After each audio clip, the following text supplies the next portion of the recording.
Hello, good morning, and welcome to the AM show. It's another Friday, a Friday filled with opportunities, but can only be taken advantage of by those who are prepared for those opportunities. How prepared are you?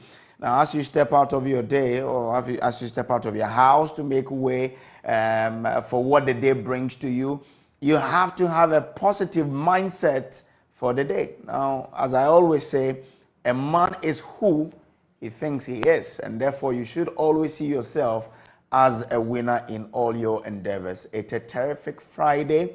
Be blessed, and may your weekend be a blessed one. Welcome to the show.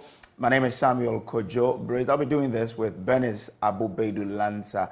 We'll start off with the AM news. We'll bring you the news review. I'll be doing that with Bernice. After that, we'll have Prime Take with Muftau Nabila, when he will be sitting down with Alhaji Isa Inusa, co-founder of Liberty Professionals, to talk football and all that we have to hear about Liberty Professionals. Now, the big stories will follow. Today, we host Palgrave Dankwa, his government spokesperson on governance and security. There are plenty of issues to discuss, from IMF to Kumeu by-election. The governing New Patriotic Party has opened nominations for persons interested in becoming the party's flag bearer. We'll discuss these issues with Palgrave Dankwa when he joins. Today, Chief Justice nominee Justice Gertrude Tokonu will face Parliament's Appointment Committee. She is President Akufo-Addo's nominee to replace retired Chief Justice Kwesi Enin-Yeboah. What are we expecting from her, and what will we see during her tenure as the Chief Justice? Would all know when she faces Parliament's committee. Now, also on the show, we host entrepreneur, activist, and board member of All Foundation, Yvette Tete. She made history after she swam the whole of the length of the Volta River. Yvette and a team, an organization, did this to raise awareness about how discarded textiles and clothes are polluting the country's water bodies. We'll hear a lot from her when she joins us. And then we'll host Globe Production, its latest play, Live is a Dream, shows this weekend at the National Theatre. More details when they join us on the show. And that's how we'll lay out the show for you. Later, you have your chance to join us on the interactive segment when you get to call us or you get to join us on our social media handles. We'll share your thoughts with the rest of our viewers. That's how the show will be. Welcome aboard, and thanks for making us part of your morning. Wherever you are, good morning and welcome. In my language, Ahanta, you say, Momo ahe, na mo akwaba, suka ava o machine ever dan kishena kreize a joy news. And you are from now to 10 a.m. na ya june man Ghana. AM news is up next.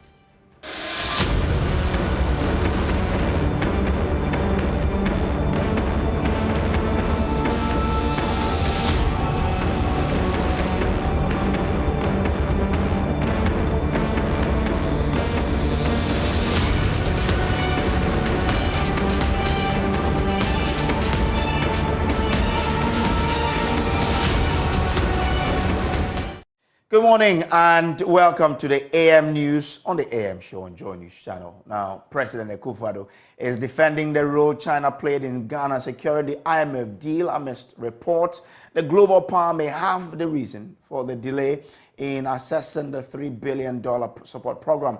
This is after the IMF review that 4 collateralized loans from China exposed Ghana to losing part of its mineral resources revenue, in addition to electricity sales. The approval of Ghana's $3 billion bailout package from the IMF was predominantly contingent on China's participation in external debt restructuring talks. Here is President Akufo-Addo. China took a very positive, proactive role.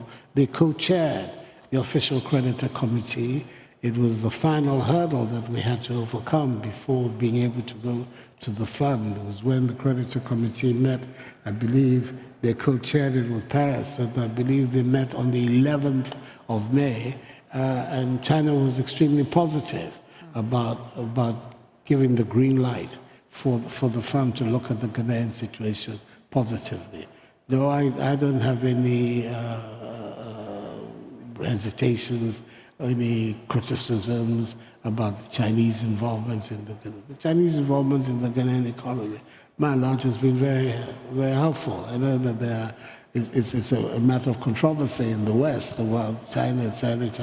But for us, they have been strong friends, and in the time of this difficulty, they proved to be strong friends. So do you think the controversy has been overplayed then?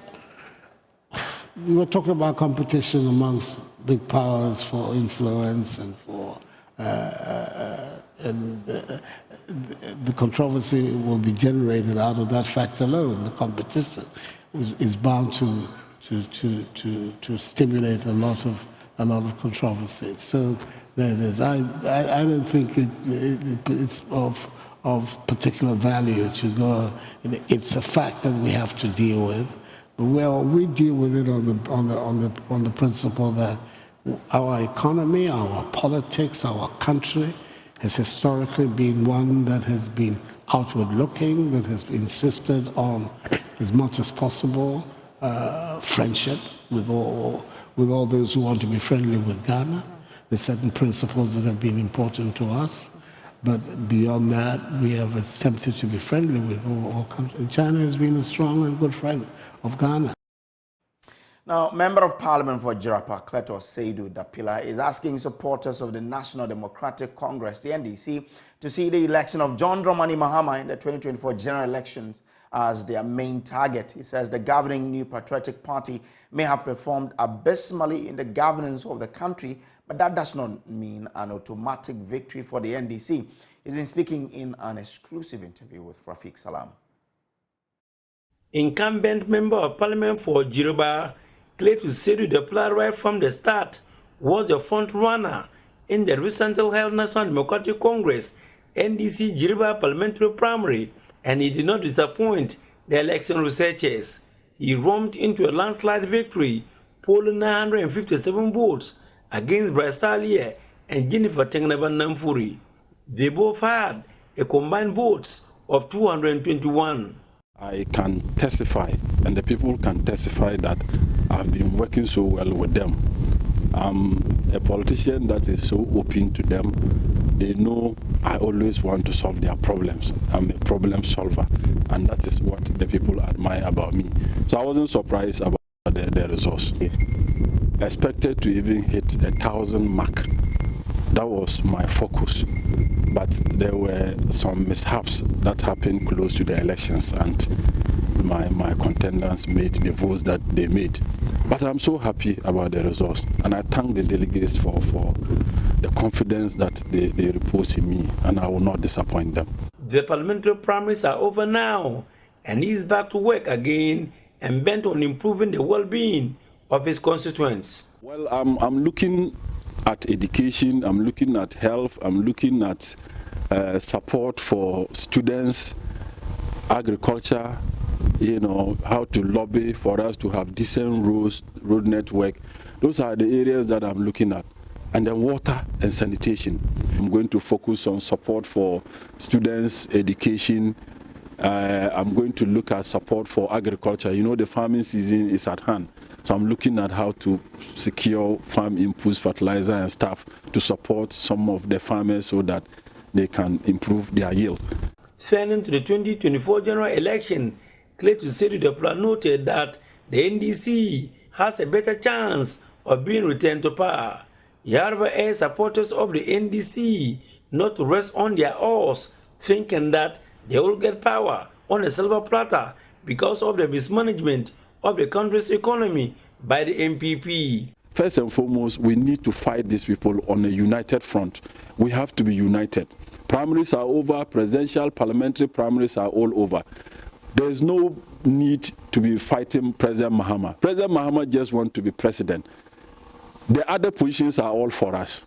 So let's make him the president. He just wants one thing, and that is the presidency. The National Buffer Suppliers Association says it will halt supplies to all senior high schools under the Free Senior High School policy across the country. According to the Food Suppliers Association, government has failed to honor payment of outstanding arrears of 18 months, a situation that has led to the banks chasing them for their properties and assets because they are in default of loan agreement. Now, spokesperson Kweku Amedome warns that if the arrears are not settled, then heads of schools should forget to expect food from them when schools reopen. expectations of them rest with the management of the policy. In fact, they are expecting management of the policy to finance all these items or activities. So I don't think they are expecting we, the suppliers, to bring the food. You're basically telling us you're not doing that. With what capacity? What are we going to go into the hinterland with? We are going to go with money. If we don't have the money, we need to go with credibility. And that credibility we have lost. And we have lost credibility to the point that buffer stock itself has lost credibility. Before now, you could take buffer stock's letter to a bank and the bank will loan you to go and supply or work with buffer stock. But today, buffer stock letterhead doesn't go to the bank. The banks don't recognize buffer stock as a credible letter or contract letter upon which they could give us contract or give us facility to work with buffer stock. That is how low we have sunk as suppliers, and that is how low buffer stock has sunk.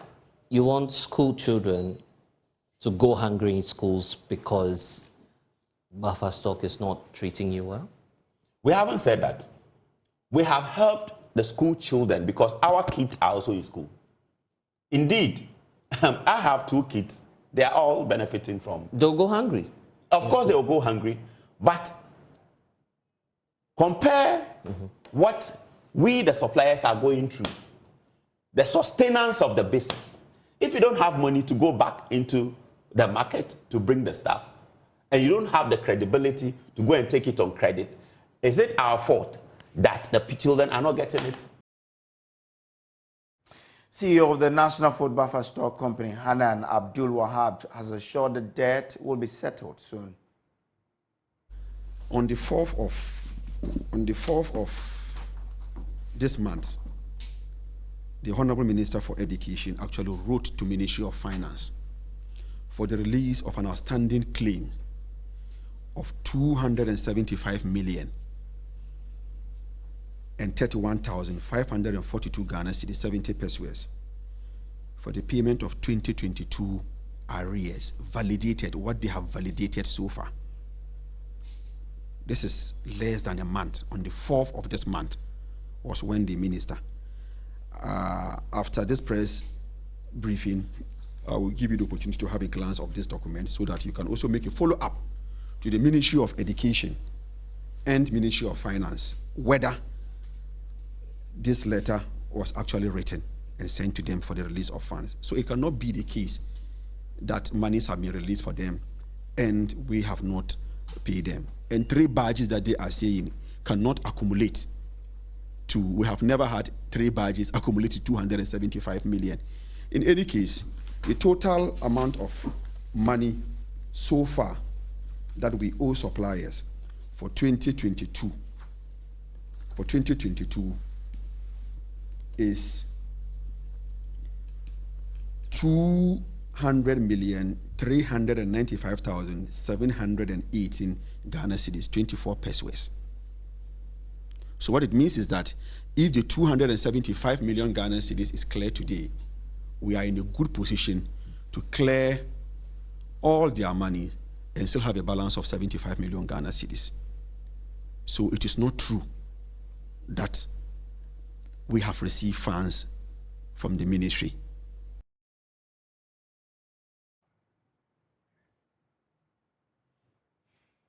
To other stories now, traditional authorities in Kufore, a community in the East Mampusi municipality of Northeast region, want government to rebuild a collapsed school. The mud building that was already in a deplorable state and served as classrooms for both primary and junior high school children collapsed after a violent rainstorm swept through the community. The storm also led to the death of the boys prefect of the junior high school, who was struck dead by lightning. There is more in this report by Ilyasu Tanko. At the Kufori Basic Primary and Junior High School in the East Mampusi municipality of the Northeast region, the time is about 10 a.m. The first lesson for the day was just about to begin when the teachers observed the clouds gathering, a clear sign of rains on its way. Quickly, the pupils are asked to go home before the rain starts. According to the teachers of the school, this has been the norm and reality in the school since the start of the rainy season. For a very long time, the lack of teachers and infrastructure, including teaching and learning materials, has led to the provision of poor quality education for the children of Kufori and its surroundings. The situation has gone from bad to worse following the collapse of the junior high school block, which was already in a dangerous condition and on the verge of splitting apart. The deplorable school block was collapsed by a violent rainstorm that hit the community on the 4th of this month. The violent storm also caused the death of the boys prefect of the school. Speaking to Joy News, the pupils mourned the death of their school prefect as well as the collapse of the school building and plead with the Education Ministry to intervene to rebuild their school and provide teaching and learning material. Last month, one of the rain came and collapsed your building. Now I was then have building again. So we have to give a government message that we have to give us a fresh building for us to sit and learn well. That's still waiting for after I've unrolled the school, the tender strike their SP, even though it was not in school, but because they are friends, they always feel whenever they come to school and meet the absence of their colleagues. Some of the parents who are already uneducated and appreciate less the essence of education have started withdrawing their children from the school to help them with farm work and into other ventures. The leadership of the community is worried that education in the community is on the verge of a total collapse. We have nothing to do again, but we have tried. Since 2003 up to today, we don't get any single block. And we don't know how to do. We beg, we don't know whether the government are being forget about it or we anoint us. We don't know. But we will make to beg the government. And Akufo said we should look at it. Everywhere, every community they are begged. You know, nationally, you know this is. College here, foreign is here, they are begged all the schools.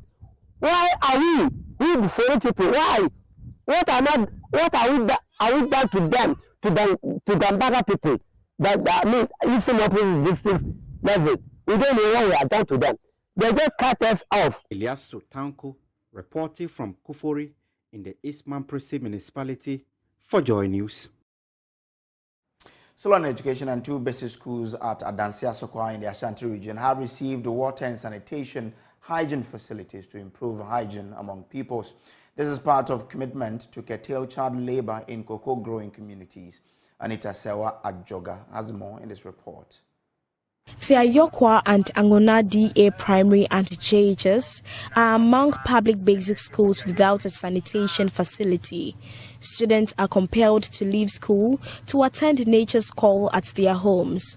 Most of them end up engaging in economic activities after nature's call. Priscilla Sam, a JHS 3 student, reveals lack of wash facility in her school has affected her academically.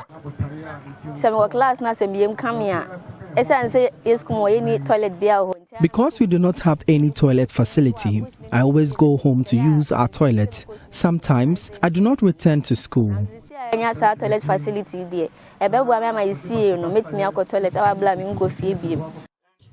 International Cocoa Initiative and Nestle Beyond Beans Community Profile Exercise revealed the Ayokwa and Angona communities have the highest number of child labor cases in the district. According to the country director of ICI, Mike Arthur, providing cocoa communities with some social amenities will help eliminate the increasing cases of child labor. So apart from the awareness raising on child labor, we also identify certain social needs of the community. And when we start with the community here, what we identify as one of their needs is a water and sanitation facility.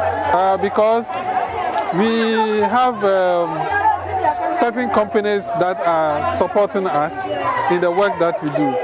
And these companies are buying cocoa directly from these 2 communities. And because they are buying cocoa, they also want to support the community. And through them, we were able to do this construction for the community. The Ghana Education Service wants corporate organizations and NGOs to emulate the gesture by ICI and its partners. Ernest Jima is Head of Relations, GES, Adansia Sokwa. Sanitary in general like toilet facility not being in various schools. That is our main challenge as a district. We say thank you to ICI, Cocoa Merchant, Nestle Ghana, and Beyond Beans for what they've done for the district.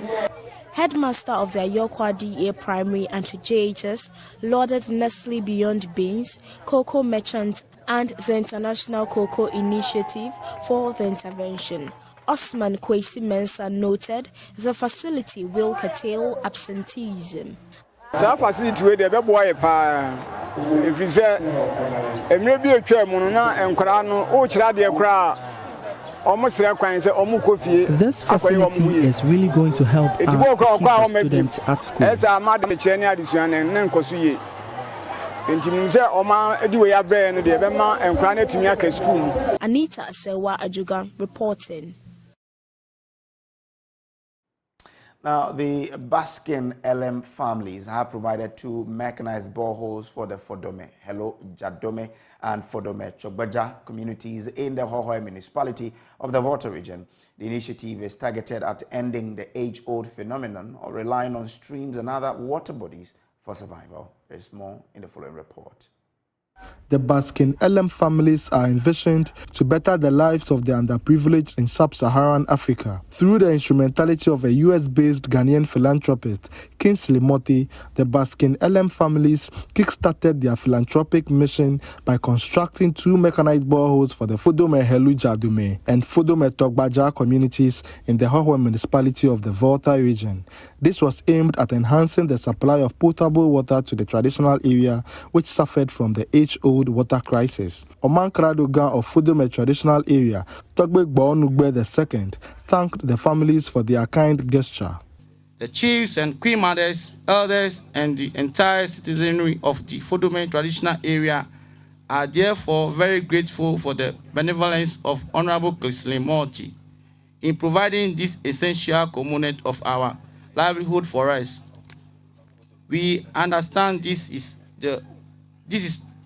not the only one he has provided for the traditional area. We pray that God will richly bless you for the good service you are rendering to society. The Volta Regional Hospital in Hohoe was also presented with some medical items. The items included bedpans, screens, an air conditioner, packs of tissue papers, and boxes of gloves. The Chief Executive Officer of the Image, Daniel Baskin, said the initiative forms part of a family's aim to contribute to the development of humanity. It has been a goal of mine to make sure that I do my part to continue to give back to others.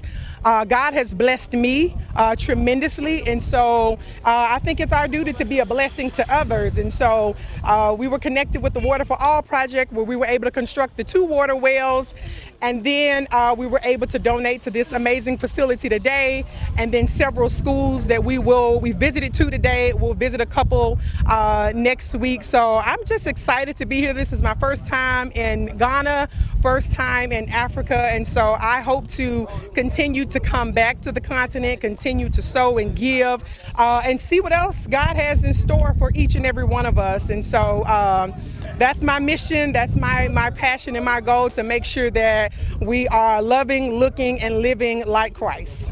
But we are excited. The most important thing is this. Our hope is that if all of us continue to support our institutions and our governments continue to be reluctant to support, and everybody continue to take Ghana's money into their pocket, at least the onus is on all of us as individuals to continue to support. And that is what these people are doing, and that is what we are all doing. Thank you. Fred Kwame Asari, Joy News, Hohoe. And that's how we wrap up the AM News here on the Joy News channel. Stay with us because the news review is up next. Stay with us.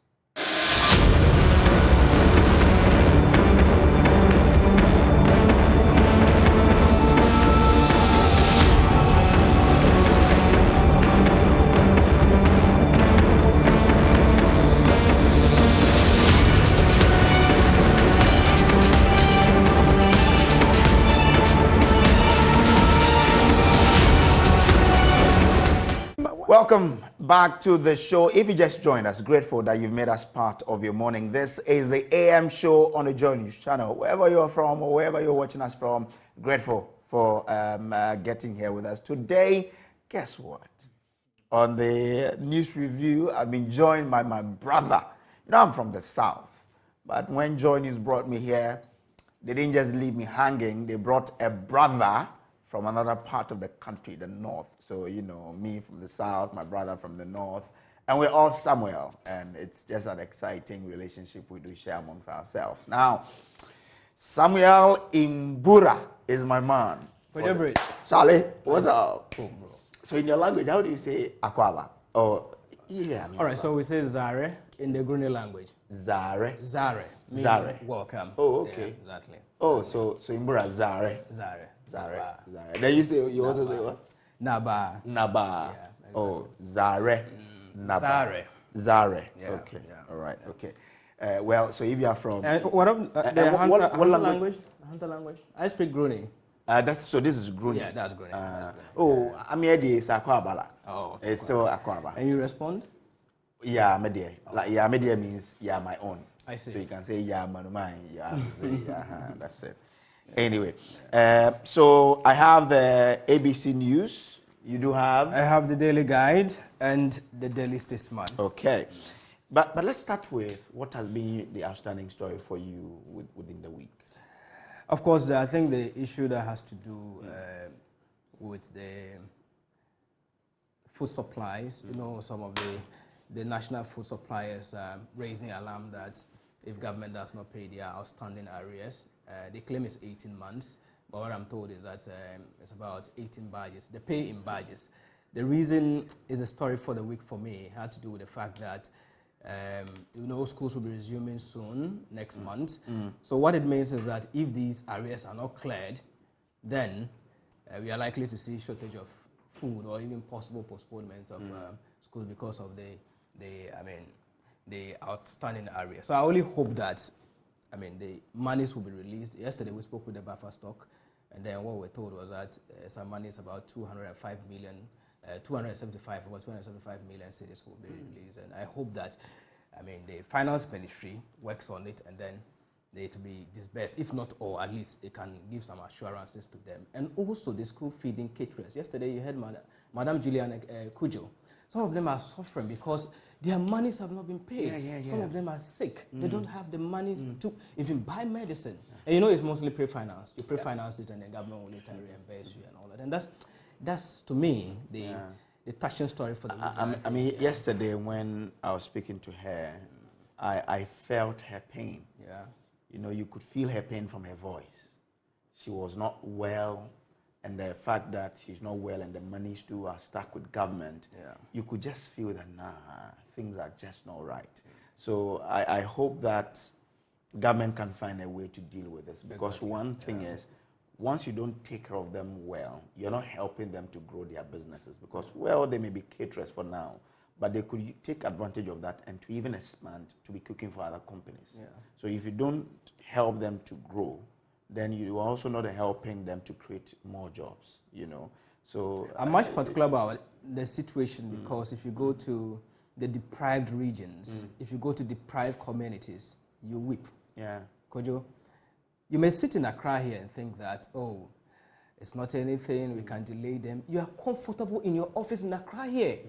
Someone is in a community somewhere in the western part, in the eastern part, in the upper east region, deep down there. We know how the poverty situation is already in the country. Now we are looking at how we can bridge the education gap within the north and the south.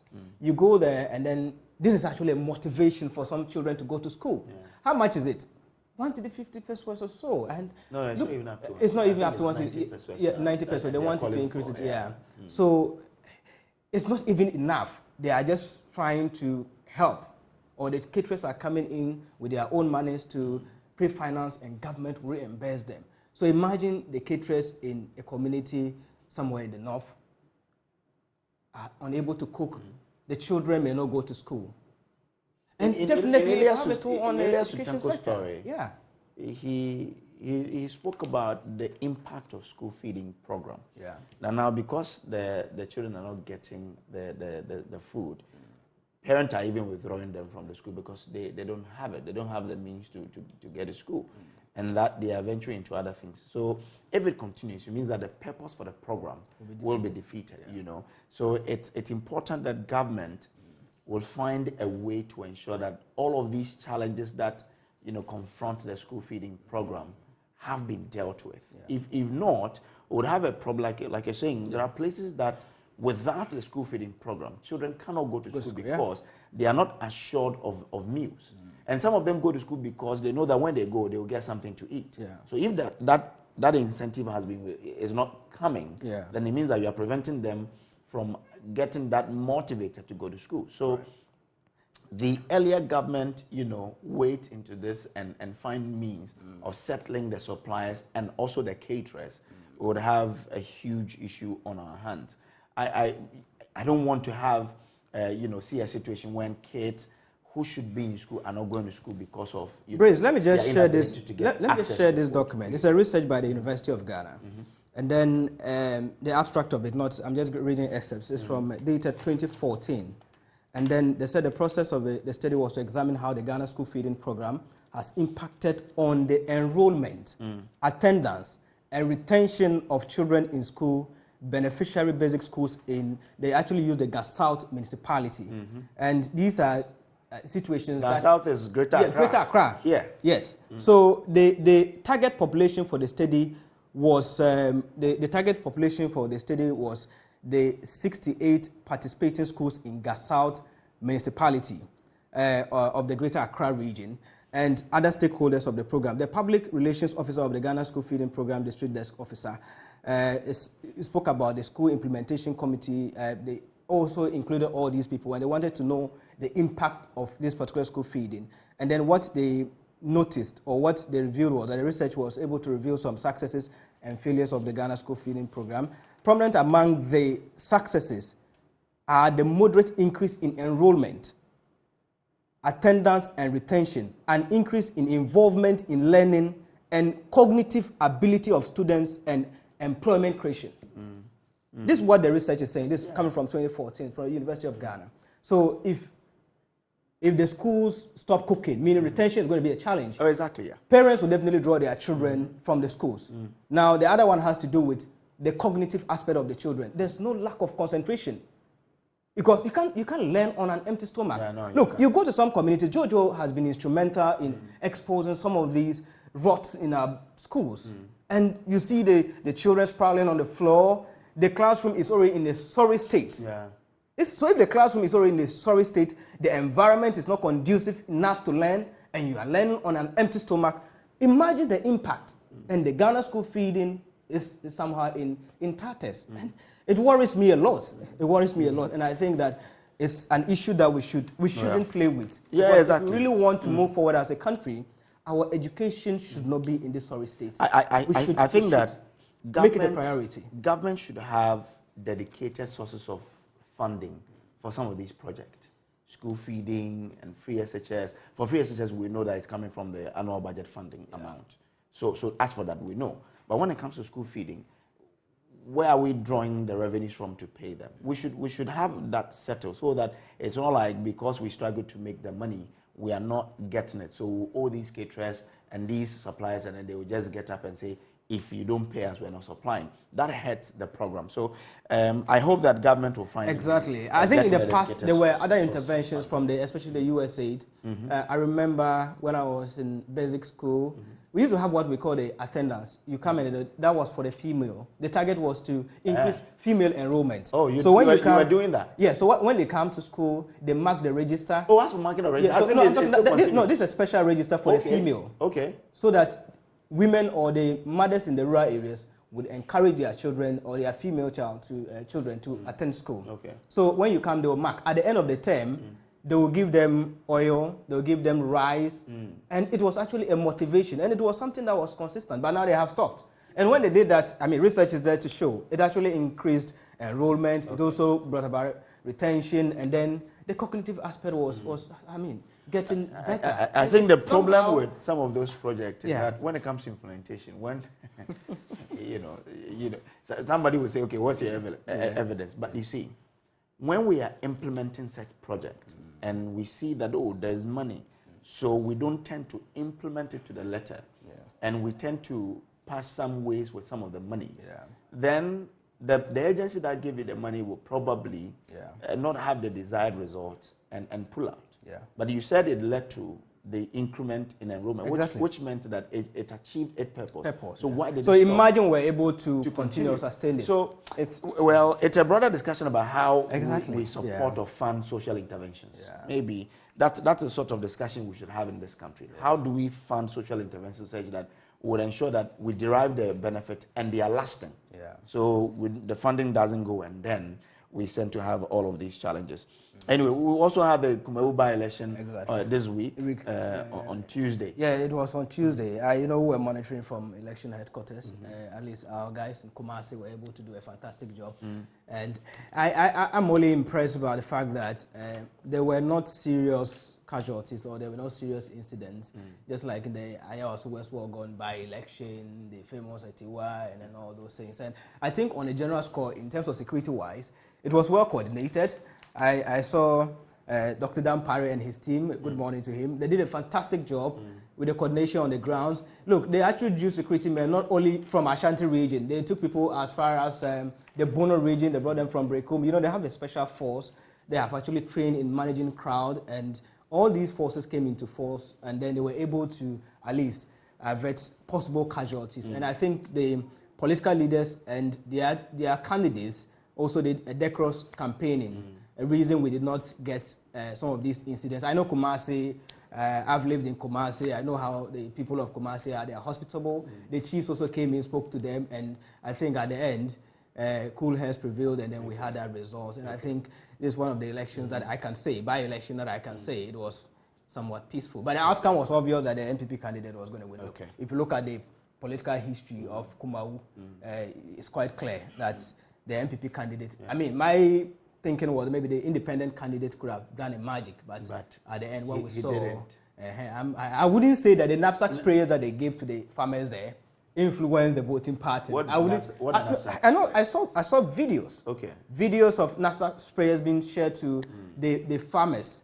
I don't know if that was to influence them, but they said, "Oh, we are just giving this to you. We know you are in a farming community and all those things." So aside those, I mean, reports of maybe 50 Ghana cedis. I remember one of our colleagues, Nada Boachi, talking about someone saying he received 50 cedis, but that's why I think that democracy in the country is somehow decaying. You see, I'm thinking of putting out an article that says the voter should shut up. You don't have any right to complain after selling your vote to the politician. You've sold your conscience. You've sold your conscience. So if the person thinks that, oh, I've given you 50 cedis, 100 cedis, you come to vote for me, that's the routine. So you can't demand any, developmental project from the person. You know, there are some constituencies that I know up there, some politicians will make loose comments that, oh, these people, I know they are antidote. The only thing is I want to get into election, get some rappers, get some Keta school boys, get some Maggie, go and share to them, get some sewing machines, go and share to them, and they'll vote for you. So such a person, if you took money from the person to vote for the person, you can't hold the person to account. The person feels like, yes, I bought the vote, and because I bought the vote, you don't have that gravitas to ask me for any developmental project. I think that if the people are empowered, some of these things would not recur. That a politician will go and gather money. You know, sometimes when they are doing the implementation or they are doing their budgeting, political budgeting, so okay, this particular constituency, we need like 500,000 cedis, we need like 1 million. There are some constituencies that say, oh, if you give the candidate 1 million Ghana cedis, the person will win, because they know how to pull the strings. We have, people influencing factors in every constituency that if you see this man, or go and see Kojo Brace, he knows how to mobilize the people, and there's a tradition that they will go through it. So I think that we need to go with the mindset of the people. If our mindset actually change, there is no way we can be influenced. And it all boils down to empowerment. Look at the schools, the feeding thing that we're talking about. If these children are not empowered to grow up, not to be dependent on others, but they strive on their own, no one would always place the best bet on the political class to make the country better when you and I, we have the power of the thumb to ensure that we get what we want? You know why I think that this one will be a very hard one to achieve? When you go to our university campuses. Yeah, that's where it actually starts. Yes. Yeah.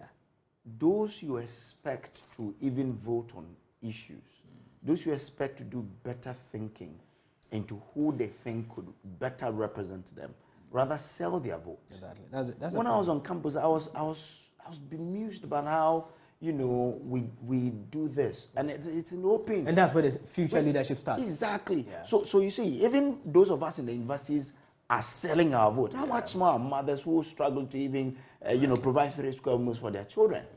So we need to start from somewhere. Yeah. And I think that probably the easiest target is to change the mindset of our students on the university campuses. Then we go down there, because we are ambassadors. Yeah. We go down there and try to sit down with our parents and educate them that when it comes to voting, don't go for someone's 50 cities to change how your pattern of thought. Whoever you think in your mind could do a better job, that's the person you go for, not the money. But it's interesting. One thing I picked away from this is the quality of agent that both parties provide. Presented. Yeah. That's one thing that if we could continue can really help our electoral processes, because you have their lawyers, you have MPs, you have people who really know what they have to do. People that you cannot go and give them, say, 200 cedis for them to leave the polling station. So I think that one takeaway from this by-election is that all the parties must look for people, of that caliber, to serve as a polling agent for them. And I think that things will be great. Well, let's start off from the ABC. It says, race to lead the MPP nomination opens today. Ready, get set, go. Now, I'll bring you details of that. Greater Accra NDC chairman accused of pocketing Mahama cash for delegate. MPP's presidential primaries aspiring candidate must keep their supporters in check. Supreme Court summons Professor White over stupid court comment. Okay. Now, let's start with the race to lead the MPP. It says the New Patriotic Party has opened nominations for potential aspirants to pick forms to enable them contest in the upcoming presidential primary. The MPP, in a statement issued yesterday, signed by its General Secretary, Justin Kodua Frimpong, said it was aiming to conduct a free, fair, transparent, and peaceful primary elections. According to the approved timelines, the nomination process will commence on Friday, May 25th, 2023, and close on Saturday, June 24, 2023. Now, the party in March this year set November 4, 2023 as a date for its presidential primaries to elect a flag bearer for the general election in 2024. However, if more than 5 candidates file to run in the primaries, the party will call a special Congress on August 26. Okay. Now, the party also announced that parliamentary primaries will be held on February 24, 2024, and nomination will be accepted between December 20, 2023 and January 4, 2024. So that's it. So, I mean, they have just a 1 month period to pick nominations. And then the nomination starts today. Exactly. Anyone who wants to pick the nomination starts at 10 a.m. And definitely we'll be there to pitch camp and then bring our listeners have to speak. But you know very well that so far some people have already declared their intention. Exactly, yes. You know the Agric Minister, former Agric Minister. Former Trade Minister Alan Kojo Tremontaine, former General Secretary of the party, Engineer Kwabena Japan. We have the Vice President, Dr. Mamudu Baumia. You also have... His is not official, though. I mean, no. He mentioned it at the Kumawani. Exactly. He's already met the majority caucus that he will. All his pronouncements indicate. But we are waiting for the final, I mean, the official declaration. I mean, unofficial. In which I understand they'll be doing that sometime next week. So let's go that. Yeah. And then you also have a Dynamo. Yeah. A Dynamo is also running. Exactly. He's also shown interest. And then the former energy minister, Boache Jakon. How about Mr. Joe Gate? Joe Gate is also in there. Okay. So it means that you are having more than 5 people. So definitely the August 26th date would come off so that they can, but again, it depends on at the close of nomination, how many of those people who have declared intention would have filed. So it is on that expiration date that will tell whether that particular special Congress will come up. But for now, from the onset, we know that there are more than 5 people who would want to. I only hope. I think sometime in 2008 they had over. They had 17, but this time I'm not sure they will get 17. I'm sure everybody is weighing his or her chances, and they know that clearly the people that we've had want to come are the kind of people that will have filing. But even that, you ask the question: will all of them file? And again, people have and researchers has tried to put the race between the vice president and the former trade minister. I know that Joe Gatti has also a very good chance because he was part of the 17 candidates, you remember, and he stayed true to the party all this while. You know that the former agri minister is also someone who is determined to also run. So in all this, I'm looking at the representation, the regional representation. Oh, okay. Yeah. If you look at the structure of it, where these candidates are coming from. I get Dr. Mahmoud Bawumia are coming from the northern part of the country. Is the only one. Is the only one coming from the northern part of the country. At least for now. Yeah, for now. Now we have Ken Japan, Japan coming from the central region. Yeah, exactly. He's coming from the central region. Alan Chamantin is coming from the Ashanti region. We also have the former Greek minister, Dr. Ashanti region. And then Dr. Mr. Kobina Japan is also from the Ashanti region. So I'm looking at how Adainimo is great. Exactly. Right? No, Adainimo is also from the Ashanti region. He's from the Mampong area. So we are looking at how they are going to contest for votes in their own backyard. So why can't you present one person from that particular region to get what is happening? The needed support? But all of them say they can't become flag bearers of the party. So it will be difficult for you to then convince one to step aside. But what I know is that some of them are using their paternal and maternal links to get this done. For example, Alan Chamantin's mother, I think, is from Central Region. So he's gone there to say, I am your brother. Consider me. Yeah. So he has one. You think the tribal card will definitely be played? It will not too, much, but it will have some effect. Okay. For example, everybody would want to say this person is from my region or from my hometown. So it will be right for the person to say, I want to support. And Joe Gatti, is also from Western and Central. Central, I see. So he also played that card. Those dynamics exactly. So the thing is that, I don't see them agreeing that let you drop and let me go. You don't foresee someone else maybe drawing at the point. No, they won't. Especially for the leading ones. Former Greek minister, former trade minister, someone like Kennedy Japan will not back down. Someone like Joe Gatti will not. Politics is a game of surprise. Maybe anything can happen. Well, anyway, but no, sometimes you have to look at the sort of campaign that they are executing. If you look at the Kennedy Japan campaign, nothing about it will tell you, okay, well, we've seen one with the Dufour campaign. So where did he like you said, anything can happen. All right, let's go to Delhi, guys. But you know that the contest really will be between the two people. Yeah, so that's that's a presumption now. Okay. No. There have been researchers that have put the race between the two people. The vice president and the former trade minister. Like you said, there are some politics is full of surprises. So we have had researchers that turn out not to be the situation on the ground in politics. So let's go to Delhi, guy. TikTok couple arrested for killing son. You remember this story about a pastor and the wife, and then they allegedly killed their son because the father, according to the story, the father. Are they? Yes. So that's what the story says. They are based in Tema. And then the father allegedly killed the son. No, because are they yeah, that's what we're told. So we're told that the man was a pastor with a wife, and some development leading to the death of their child led them to this particular situation. So it's a shocking story that has emerged from the city of Tema in the Greater Accra region. As the police go after a couple whose TikTok video has gone viral in recent days, God Papa, the Greatest, and Empress Lupita were seen in the videos engaging in various questionable actions, including smoking. However, the most disturbing revelation came in after news interviews revealed that they confessed to killing one of their children because he was possessed by an evil spirit.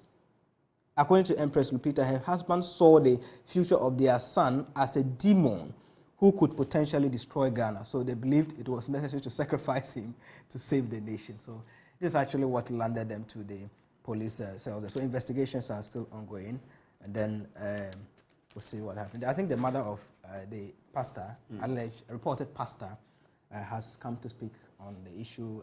I watched one particular interview of that sort, and then she was lamenting about it. Now, I mean, when I saw their first video, I knew that something is not right somewhere. Yeah. But we need to investigate this, because allegations of them killing their own child, that's murder, isn't it? Yeah. And that then goes against the laws of the country. So exactly, the police would have to investigate this thoroughly for us to get to a conclusive end. Right. So I have no intention to divest GNPC stake that's coming from Fred Blay. You know the situation there at the GNPC, where he has been accused of giving the contract to Petro SA. But he has responded. He says that he has no intention to compromise or whatsoever to any international company to the detriment of the country. The now acting CJ as judicial staff strike. They are also complaining about their salary structure, and that is why they are still on strike. I know some calls have been made for them to return while they deal with the issue, but that is the situation. It comes at the time that the other Chief Justice is stepping down or retired. That was yesterday, so in the course of the week, and then Mr. Chief Justice Doche now acting as a CJ. The MPP presidential nomination out. You have to pay 50,000 if you're interested. Nana pushes for more intra-African trade. Yesterday was AU Day, so it's coming from that. We also have, in sports, Kets not thinking of elections, captured on the back page of the Daily Guide. The last report with me here is the Daily Statesman, where RTI compliance to become part of performance agreements. And that's the big story to me there. And it's coming from the information minister. So what they're going to do is that your performance as any head of institution in government will be based on the information, how you respond to requests for information per the RTI law. So that's what the information minister is saying. We only hope that they go by it, but I think that will be a motivation for them to perform, because sometimes it hurts a lot that as a journalist you go out there, you're looking for information regarding a particular story, the information is not forthcoming, you make some request and they have to delay you over a longer period of time. And I think with this coming in from the information minister that it will be part of their performance agreement, I think it is in the right direction. After a game changer for Africa, Akufo-Addo calls for leadership commitment. MPP poised for victory in Asin North by-election. So after the Kumawu by-election, they are now turning their arsenal to the Asin North constituency after Jachikwesin, per the Supreme Court's ruling, has been stripped of his, or the post, want of a better word, of his position as a member of parliament. Well, there's another seat that's going to be interesting in that part of the country. We know that the NDC, when I spoke with them, they said they are presenting the same candidate. Jachikwesin will still go. He'll still go and contest the elections for the... I want it to be a dangerous one for them. Because if the Attorney General decides to pull the criminality aspect of this whole thing, then you risk having a candidate who can go to jail, and then the seat will be declared vacant again. Well, we'll see how that will go. I know maybe the party has put in place the rightful legal structures to address that. In my conversation with Mr. Malba some time ago, so this one should not be an issue. The party knows how to navigate around some of these issues. And unless they are telling us there's going to be a deal between them and the AG, because they've been precedent to this particular case, isn't it? Yeah. There have been MPs who have been jailed for same offences. Yeah, popular one is a former MP for Boko. Is that Adamu Sakande? Yeah. So if he was jailed, why are we so sure that this one will not be jailed? Okay. And so he can be made to run again. I think that they have to look at it well. But interesting days ahead. Let's see how this particular one goes. But you know, the AfCFTA is a good thing. Just that many of the traders we have in Ghana, or many of the companies in Ghana, say that they are not taking advantage, they are not seeing the benefits. Okay. Because it looks like we are not really doing what we are supposed to do. It is just like the oil industry when it came. Many of our people were not prepared. So we lost out on the opportunities. What has been our preparation to take advantage of this opportunity that AfCFTA presents? We haven't done much, have we? Such that we know that our companies can compete here, but we have not done much to put them in positions that they can take full advantage of AfCFTA. Now, my challenge with this after 30 has to do with within even the South-African bloc, we have like migration strings. You are going to Togo within Africa here, how they have to scrutinize you. The language barrier is also there. A whole lot of challenges. You meet some business people, talk to them, they will tell you about some of the challenges that they face when they get there, how to interact with other countries like the Francophone countries, and then all that is a big challenge for them. So I think the basis of it in coming to champion this after or to get to the full realization has to do with some of these bottlenecks, how we can enhance our borders for easy movement, how we can reduce the taxes. Well, maybe I'm going to Cote d'Ivoire, I wouldn't have to pay more. Coming from Cote d'Ivoire into Ghana, I wouldn't have to pay more into Ghana. So at least we will have a more subsidized business working environment. But if some of these bottlenecks are not resolved, it's like we don't have a common roadmap that, okay, this is how we should go about doing our businesses in the country, and we still say, oh, after we have this is the interest to grow Africa and all those things, I don't think we would get to where we are expected to be. So a whole lot has to be done. The president has called for the consolidation of the gains and all that. So it has to take more effort. Yeah. I mean, but once we look at it, my worry is that the companies who are complaining that it looks like we've not done much. Look, I saw the oil industry and how companies in Western region lost out. Yeah. And so I'm thinking that, are we going to do same? Are we going to be here and say that we have the secretariat? Just last week, I think Gutta also were complaining about the real impact of AfCFTA. You have the office here, yes, the headquarters is here, but how is it impacting businesses? So I want to see a situation where we prepare our businesses to take advantage of all the opportunities that AfCFTA presents. Once we look at enhancing the bottlenecks in the system, because look, I have traveled along the Ghana, Togo, Benin, Nigeria border, and haven't liked what I saw. You know, way back in 2014, I was like, why would we really have such a situation on our borders when we say, even that was, we had not even, I'm not sure we had even thought about AfCFTA, but we had ECOWAS. You know, we're even thinking about using the ECO. So if we have ECOWAS, and as a Ghanaian student, I cannot move freely from Ghana through Togo, through Benin, through the Benin-Nigeria border. We had to return. When we got to the Nigerian border from Benin, we had to return because of certain misunderstandings. I was like, we've shown you our passport that we are Ghanaians. Ghanaians, Why can't we have access to Nigeria? So that was one of the bottlenecks I was talking about. So those are some of the challenges we have to deal with. But once we deal with it, we have to ensure that we position Ghanaian companies in such a way that we will not lose out on these opportunities that the AfCFTA presents. How are we ensuring that even SMEs will take advantage of SMEs in Benin, SMEs in Nigeria, SMEs in South Africa, for us to grow? How are we ensuring that we do that? If we don't ensure we build the capacities of these businesses, we'll be here 10 years, 15 years. Then we'll look back and say, oh, we've lost out on AfCFTA. Just like we lost out on. So there's a need, like if you are doing a particular business in Ghana, you find a partner in Togo or Benin, or you can do some amalgamation, or you can even merge.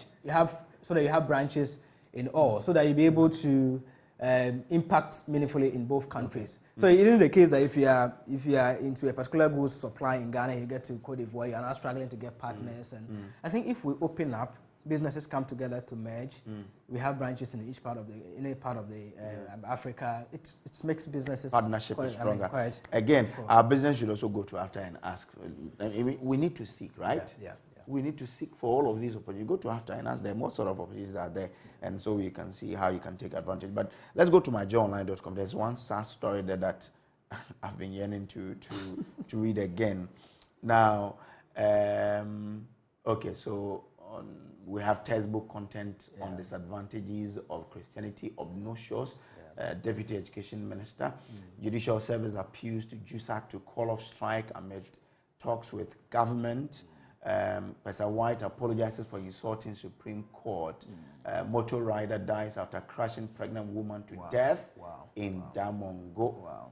Interesting. But there's this story there about period poverty. Impregnated and infected with HIV at age 12 for want of a simple sanitary pad. Oh, it wrecks my heart. Let me read. Before you read the story, let me just give you this brief history. I was working on a project in one of the mining companies up north, specifically Talisi district. Now, what we discovered was that because of sanitary pad, some of the mining boys abused the girls. Oh, yeah. Okay, yeah. so they don't, you know, I don't know whether it's synonymous to all mining communities, but that's where poverty is high. It is. So these girls are told that, okay, I'll take care of you, and then whatever you want, I'll give you. Some of the girls told us that, oh, even sometimes to buy sanitary pad is a problem. And some of these guys will lure them because of sanitary pad. At that time, how much was it? 3 cedis. Now it's about 12 cedis. And that's why some of us think that there's a need for government to intervene. That people are no longer, I mean, some education is ongoing. So they are no longer using racks as sanitary pad. I beg your pardon for the morning though. But the situation is so precarious to the extent that you go to some communities, girls as old as 17 years have not seen pad before. They have to use racks. They go to school, they are being mocked at and all that.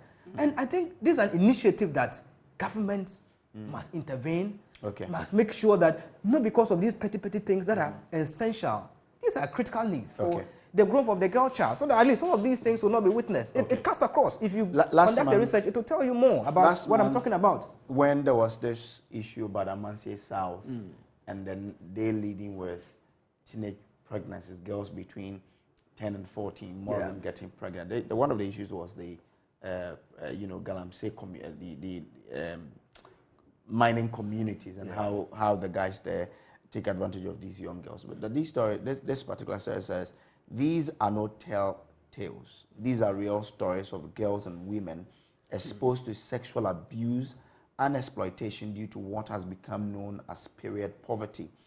Afia's mother got sick when she was 12 years old. She had to move in to live with her auntie at Techiman, where she was enrolled in a school. It was a school she first had her menses, something she lacked knowledge about.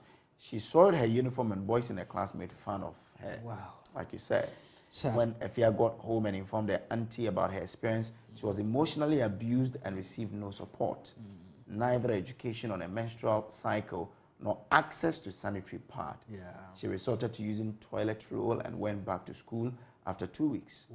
During her second menstruation, she soiled her dress again. This time, a man in his 30s saw her in a state of distress and invited her home to wash down. So that's how the whole thing started. You have to go and read the story. This is a very touching story on myjoyonline.com, written by our man in Kumasi, Kofi Edu Domfe. I mean, solid. It's really sad how a simple thing like sanitary pad can expose girls to such danger. Now, this young girl at age 12 was impregnated, and infested with HIV. All because she couldn't afford. And again, look at how the story says her auntie treated her. When she went home and told her about her menses, the auntie abused her emotionally. She was not educated on the menstrual cycle, nothing. She wasn't supported. So when you do that, you leave the children at the mercy of irresponsible men in society who would want to sleep with these young girls just because they can provide something small. A girl at the age of 12, I mean, what does she have, really? I remember when I was in primary 5, I had a mate. She didn't know that her menstrual cycle had changed. She came to class, we're wearing what we call popularly tea and bread. The top yellow and then khaki down and all that. So she got up from the class. It was break time. She was stepping out, saw the stains, and then one of her colleagues had to run with a pullover and then go and cover her waist. And trust you, the whole of that week, the girl wasn't herself. For the fact that she felt embarrassed that her other colleagues had seen her messes while she was in class or her uniform being stained. Look at someone who was not even abused. The boys in the class didn't abuse her, but she felt that trauma. So imagine in her situation, for instance, a parent, you're not educating the child, that you need to know that when you get to a particular age, this is what you need to do. Maybe starting from age 12, you educate even age 10. You tell them the essence of some of these developments that you will be going through as a girl, and the likely consequences that you are going to face. Parents are unable, or most parents are unable. I'm talking about the rural context. In Accra here, I mean, you may find it, 12 cedis is cheap. But 12 cedis is someone's chop money for about 2 days in some of the communities in Ghana. So if, I beg to be corrected though, but the last time I checked, yesterday I had conversation with some of my colleagues in the newsroom. They told me that, okay, sanitary pad is not like 12 cedis. So 12 cedis, how many people can afford sanitary pad in the rural areas for 12 cedis? So when I hear stories like this, it touches me a lot because I've seen it, I've felt it, I know what is going on. If you're in Accra here, you may not appreciate what I'm talking about. If you go down there, go out there, go to the hinterlands, I bet you weep. Okay. You weep. These are very, very trying ones, and I hope that if you can help someone without taking advantage of the young girls, it would all help us build a better society. Well, that's it for the headline, the newspaper review. Would bring you prime take, but I would want to say a good morning to Lawyer Andre Japamesa, Deputy Minister for Energy. Yesterday was his birthday. I see.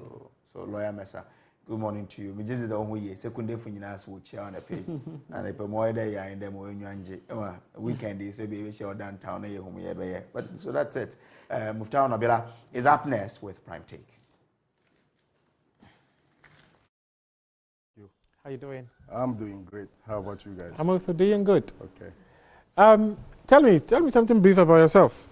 Of course, my name is Alhaji Isa Inusa, but as we all growing up playing football, we kind of have nicknames. Yeah. So our nickname is Alasa. So it's more popular. But then my actual name is Alhaji Isa Inusa. The Alhaji is actually a title that you've been to Hajj. And then you've been, titled to be called Alhaji. My name is actually Isa Inusa.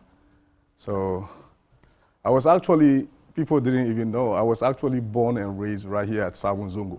Oh, really? Yes, I was actually born and raised right here at Sabunzongo, where I was very proud of, a son of a trotro driver, which I'm very, very proud of my father. That introduction has to be open first. Yeah. So growing up as a young kid, playing courts, I started from Padua, right here at Bubuash. So from Padua in the early, basically mid-70s. So that was years before soccer missionaries was even brought into being. So I was a soccer football player, and I played for the then Padua.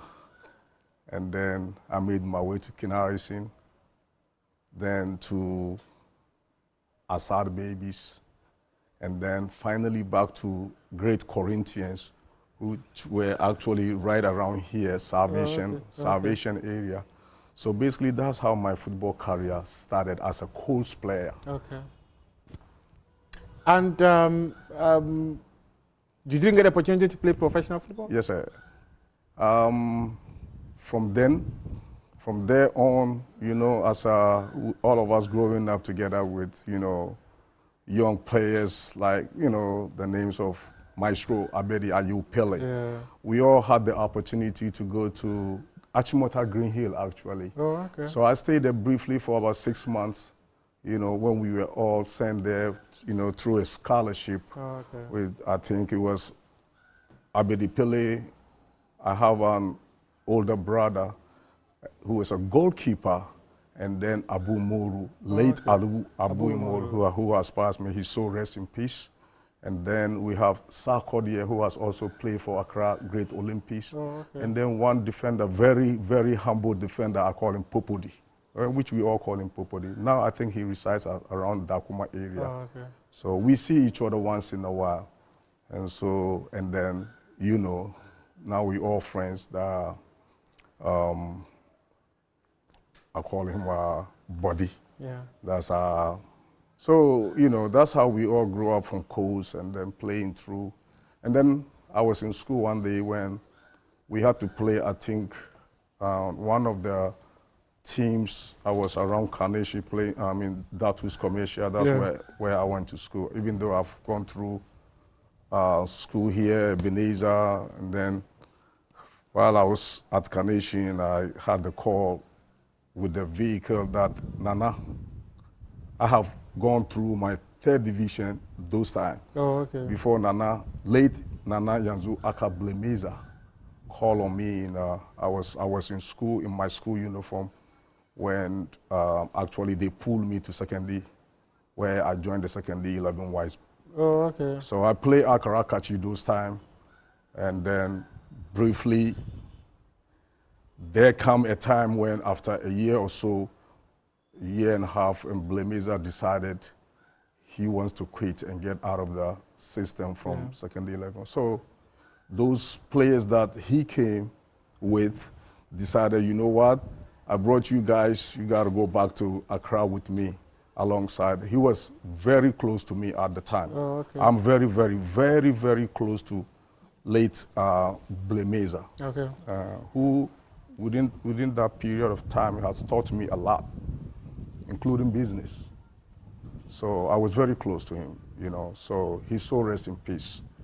And from that time on, I moved when I came back to Accra, then I have no other choice but to find a club.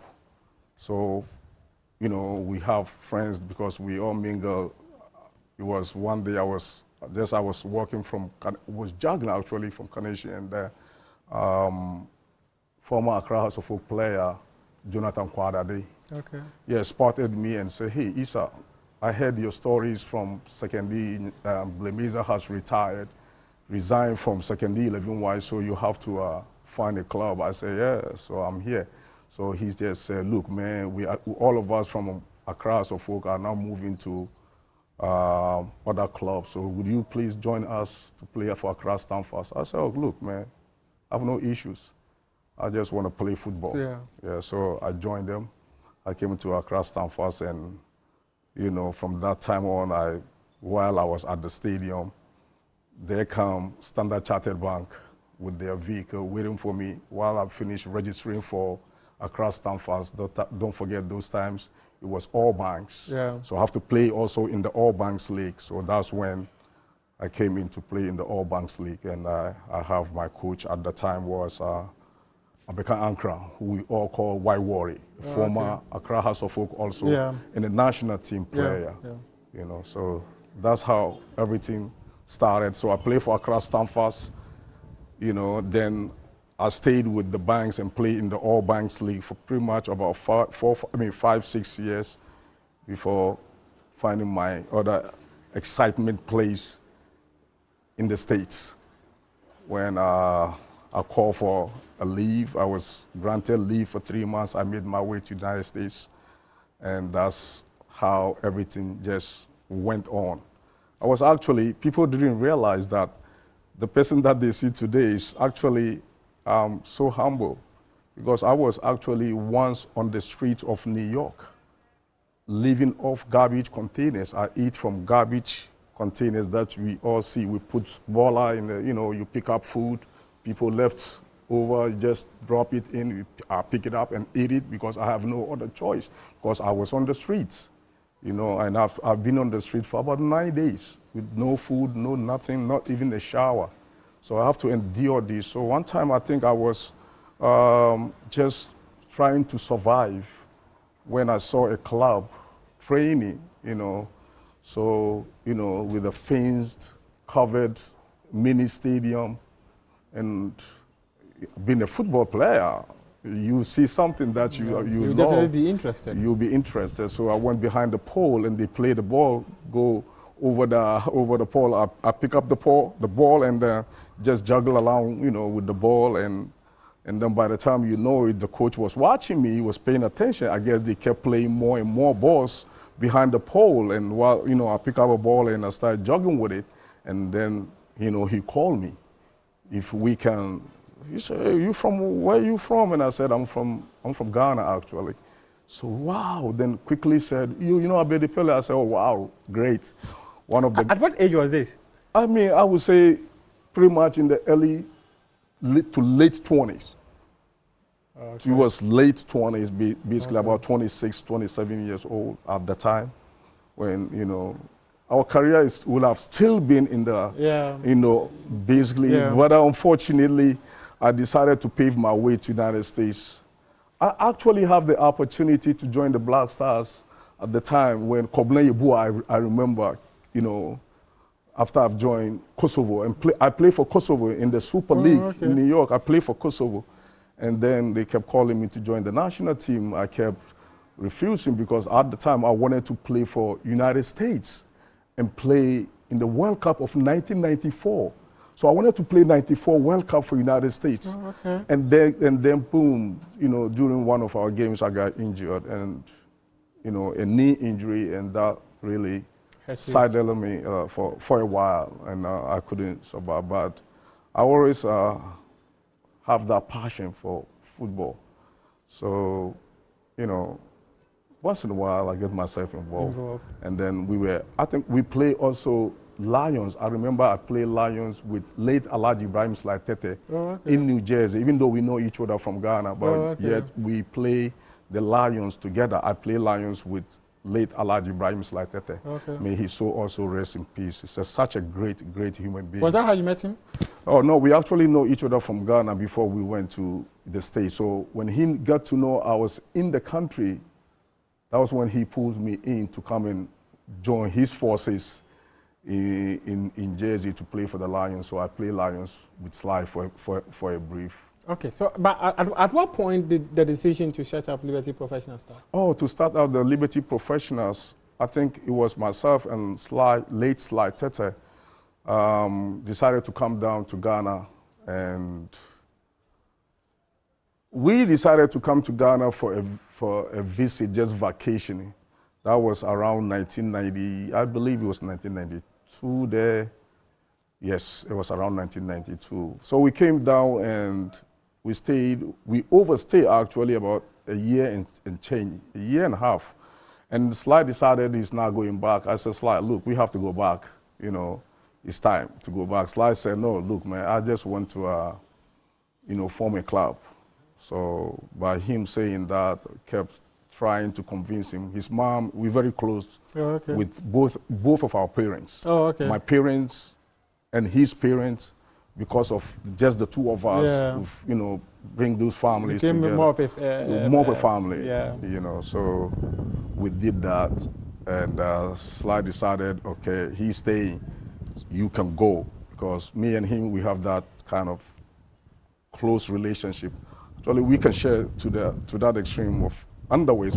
We share the same underwears together. Wow. We can share the same thing. We do everything together. We sleep in the same bed. You know, so when he decided he wanted to join, you know, form a club, you know, I said, cool. So I went back to the States, and he was here.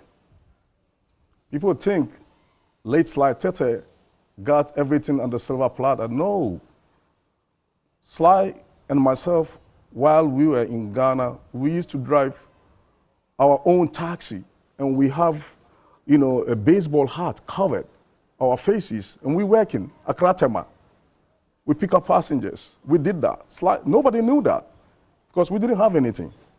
We were broke, but we know we could survive with our car that we have. At the time, I have a Mitsubishi Galant. So we were doing it just to survive.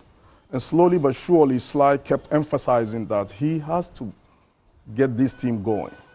So when I went back, one day I was there, he gave me a call that, yo, we can find a club.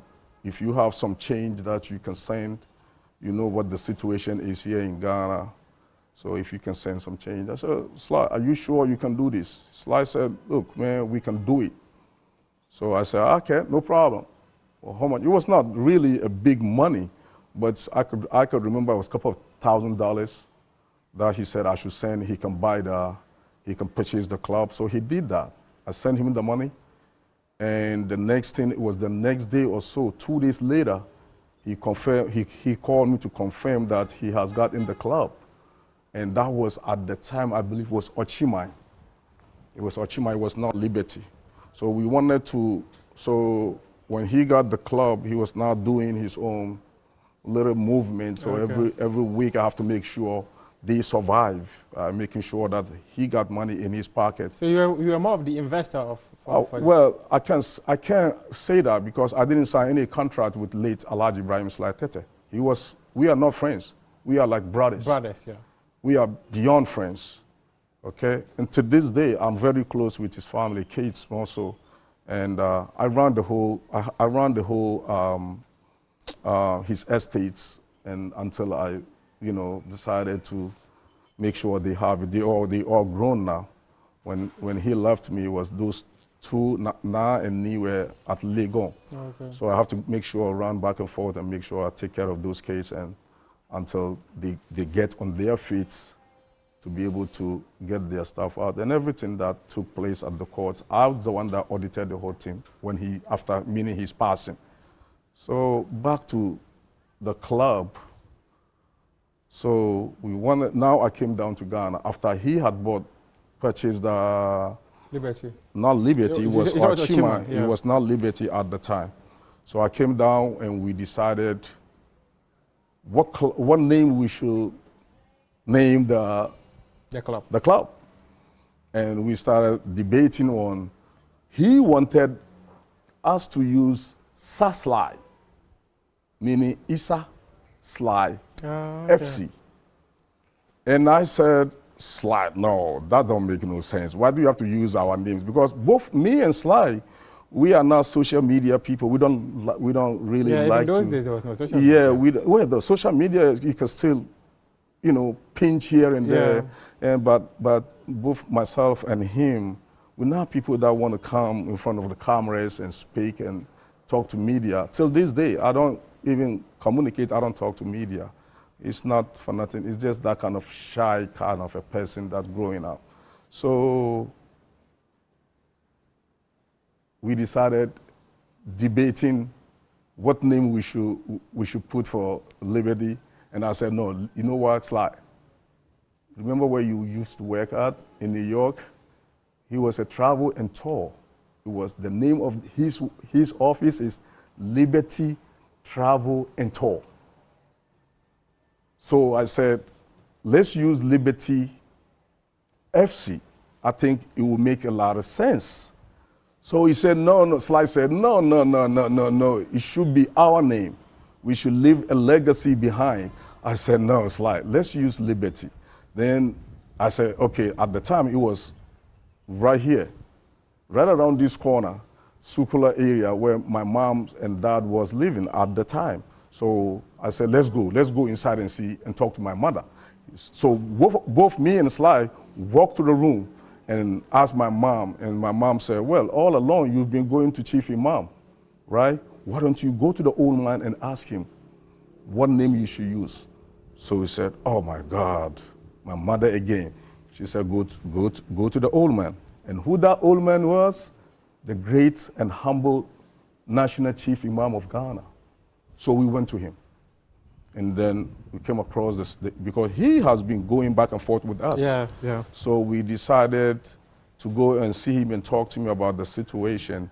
And immediately we raised the issue of, he said, you guys, remember?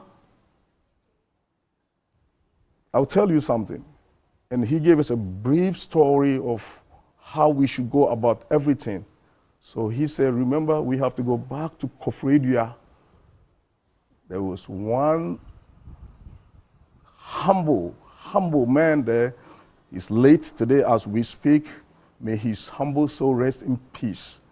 His name is Malam Amma at Kofredia. He's a great man. He introduced us more into the football and told us, myself and Sly, he said to raise our hands. We raised our hands and he prayed for us. And he said, your team will have to be the name that you want. Whatever you agree on, and Chief Imam said, that's what you do. He said, it's going to be one of the best maybe ever. We said, what? Sly. I look at Sly look at me.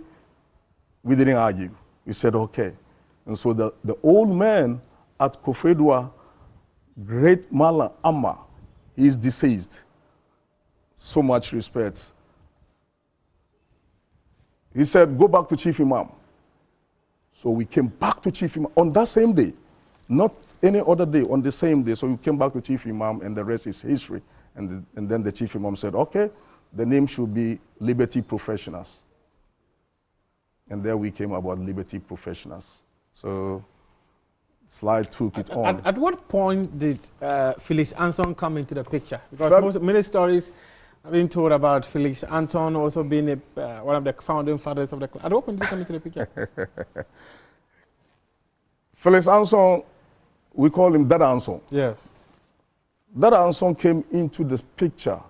I remember one day I was home, Sly called me, he wanted some money, some cash, about 100 million. That was old currency. Yeah, those days. Yes, that was those days. So today we say 10,000 Ghana cedis. Sly was looking for an office. Nowhere to find an office. He found his friend. That's Felix Anson. So Felix Anson has his older brother that has stores alongside Dansoman Roundabout, along that road. So Felix Anson took Sly there. He found him a store, basically directly side opposite that filling at Dansoman Roundabout. So he was able to get that place for him, and the rest he gave Sly. That time, 100 million Ghana cedis to Sly. You know, just like for assistance. So it was that time. That time, the club was already Liberty. People were contemplating issues with that answer. If you have to talk about owners of Liberty, that answer should be the fifth owner. The first owner should be the great national chief imam, Malam Amma, late Alhaji Ibrahim Sly Tete, and myself sitting here. I never mentioned this to anyone. I never say it. But these four people are the real owners of Liberty Professionals. You can add Anson. I wish one day Anson would come to me, approach me and say, this is the signed contract he has with Sly. Because every document that Sly has, I have copies of it. And just recently, I actually gave back all Sly's documents to his family. It's on my tape right now. I can easily show them to you.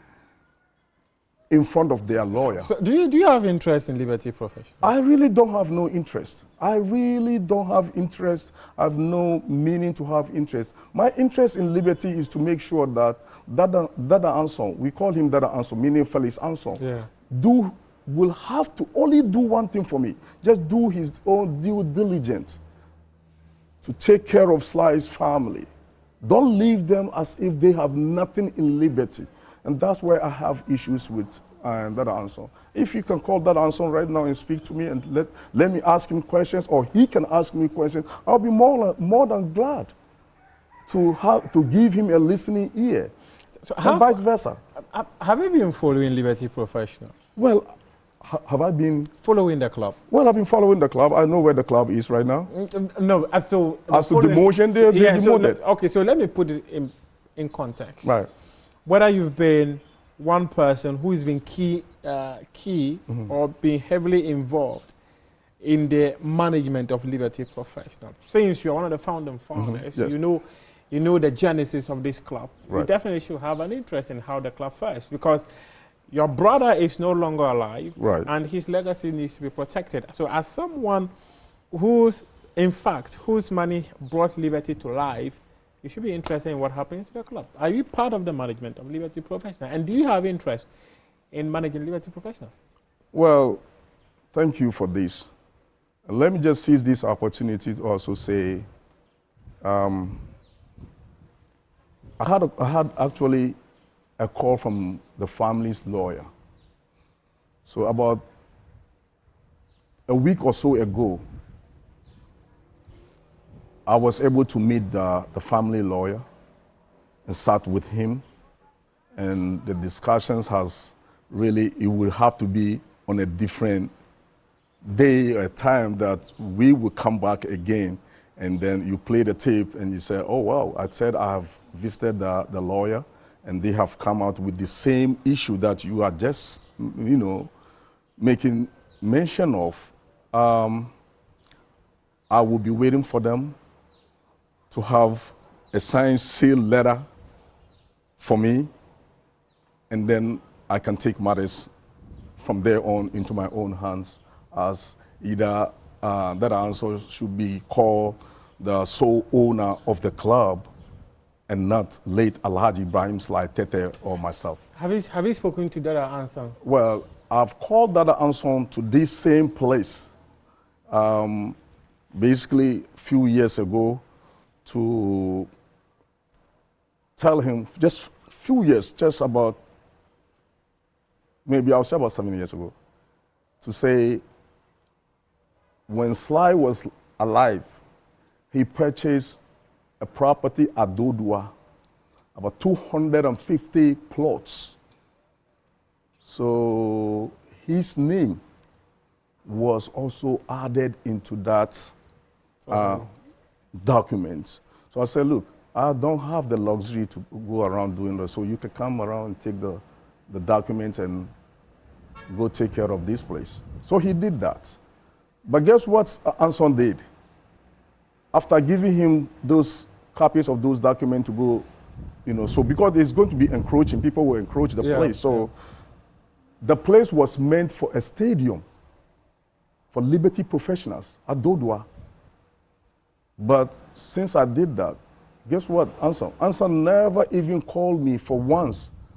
After he has come to me and pick up the document, he never called me for once to say, oh, Alaji, so this is in there. And then I was able to. But through friends, he said he has retrieved 75 of those properties. So basically, less than 50% in ratio, if you will. So, but he has not come to me directly like I have done to him to even tell me something. So even out of the 50%, let's just say approximately 50%, how much percentage are you giving to the family? Not me. I don't need anything. I'm blessed. But have you called him since he left here? Well, since he left here, we have spoken, but I will never say or raise anything in regards to that. As I expect him to do his due diligence and respect himself to even speak to me and tell me stories of that nature. But it's also important that since you gave him the document, you follow up to tell, okay, I gave you a document. Right. I wanted you to go and check a certain place. Yeah. Did you check the place? Have you seen the property? Well, I've seen the property. I was there. No, so I'm saying that these are the questions you should be asking that are answered. Since he came to pick the document from you, and it is in your interest that the property of Alhaji Sly Tete is protected, you gave the document out to someone you feel was also close to Sly and can manage the properties of Sly in his absence. So if you gave the documents to him and he went away, you should have interest in following up to ask him, oh, I gave you document A, B, C. Have you seen the place? Have you checked the place? Did you have that conversation with him? No, we did not. Why did you not do that? Because, look, I'm the one that gave those documents to you. At the time, Chief Imam had handed over everything to me to support the family and bring everything. So I've called in the audit service people to audit everything for me. So I kept them in the hotel and they were doing the auditing. You understand? So I give him the benefit of the doubts. Like somebody looking, a little decent. So you expect him to do, his fair due. But yes, right now we are heading towards legal action. On a hindsight, so I cannot, I can't speculate. On a hindsight, do you think you should have called him? So, for instance, I think so. I think I should have. Yeah. I should have called him and asked him. But this time around, yes, I will surely do that with documentations. Say, look, now I'm serving you, and we have to face each other. You have no choice. Are you fighting him for the property of Liberty? Oh, no, I'm not fighting him. I have no interest in Liberty. I have no interest. I'm just fighting for Sly Tete's children that he left behind for me. And I have to do my due diligence for them on their behalf. I have no interest in Sly's any property. I don't need it. I don't want it. I've never, ever needed anything from him. I'm blessed. As you can see, I'm blessed myself. Why do I need to challenge somebody else with Liberty Profession is one of the properties of Sly. It's late Sly's property, yes. belongs to him.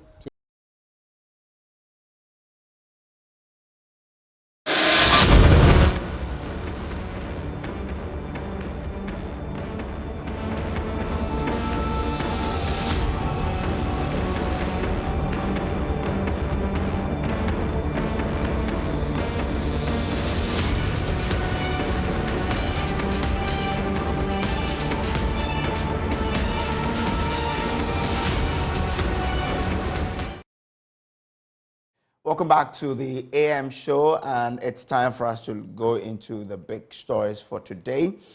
Now, today we host Palgrave Dankwa, his government spokesperson on governance and security. And there are plenty of issues to discuss now. IMF has granted us the $3 billion bailout package, $600 million of which has already been transferred into the account of the Bank of Ghana. Now, the party has also opened nominations for persons interested in becoming flag bearer of the party to then, pick nomination forms and file to run. We'll discuss all of this with Palgrave Dankwa. He's here with me in studio this morning. Palgrave, good morning. Good morning, Samuel, and it's good to be here, and a very good morning to your listeners and viewers around the world. And congratulations, we used to be here. We used to have phone conversations from your other network, and it's really good to see that you're in person. Really good, commendable to you. We've moved from radio. Absolutely. And I think that TV fits you perfectly. You look very well. Okay, and I'm told you're running. You will. This is something that you are hiding for now. Well, let me. Are you going to run? Let me bring greetings to the Achimegbuakwa North family, the entire constituency, to the regional chairman for the New Patriotic Party, Chairman Jeff, to the constituency executives, particularly Alhaji Seidu, all the executives, the treasurer, Dr. Irene, the second vice, Nelson, Nyakon, the youth organizer, all of the constituency executives, the electoral area coordinators. So this is true that you're running? I am indeed. You know that the party has put together a timetable for various electioneering. Particularly today, the flag bearership timetable has been put together for people who are so desirous and interested to lead the New Patriotic Party as flag bearers to pick up their nomination forms. That begins today right up until June, and if we have more than 5 people, we'll go into a super delegates congress in August. And then orphan constituencies would also have their elections in July, which is constituencies where we do not have sitting MPs. And I'm certain that the New Patriotic Party is going to win more seats in the next general election as it relates to Parliament, to have a confident majority in Parliament. And then in November 4th, we have the major congress that would be a decider on who becomes the flag bearer for the New Patriotic Party. At our end, from December 20th right up until January, sitting MPs, which is constituencies where we have MPs belonging to the New Patriotic Party, people that are desirous to serve would have an opportunity to pick nomination forms. If so do, I would also put myself up to be able to sell my people in Achimegbuakwa North. And come February 24th, by the grace of God, inshallah, I'm very certain that the delegates in Achimegbuakwa North would decide on who should be their representative in Parliament. And I pray and hope that that person would be Palgrave Dankwa. Okay. So when the time comes, we'll see how it goes. But I'm sure you are confident that you can beat it. And at your place, you have the Deputy Minister of Education as a Member of Parliament, right? She's an excellent woman. I mean, she's done so well over the years that she's been an MP. She came at the death of Dr. J.B. Dankwa Edu, if you recall, in 2016, and then won the election in 2016, went into Parliament for her first term. She's in Parliament for her second term. She's been a 2-time serving Deputy Minister for Education, in charge of TVET. She's an excellent woman, an excellent mother.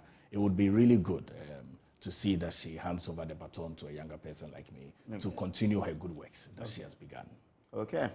All right. So that is it. When the door opens, you will be putting yourself up, coming up against it. But in terms of your presidential, for now, how many people are we sure will be contesting?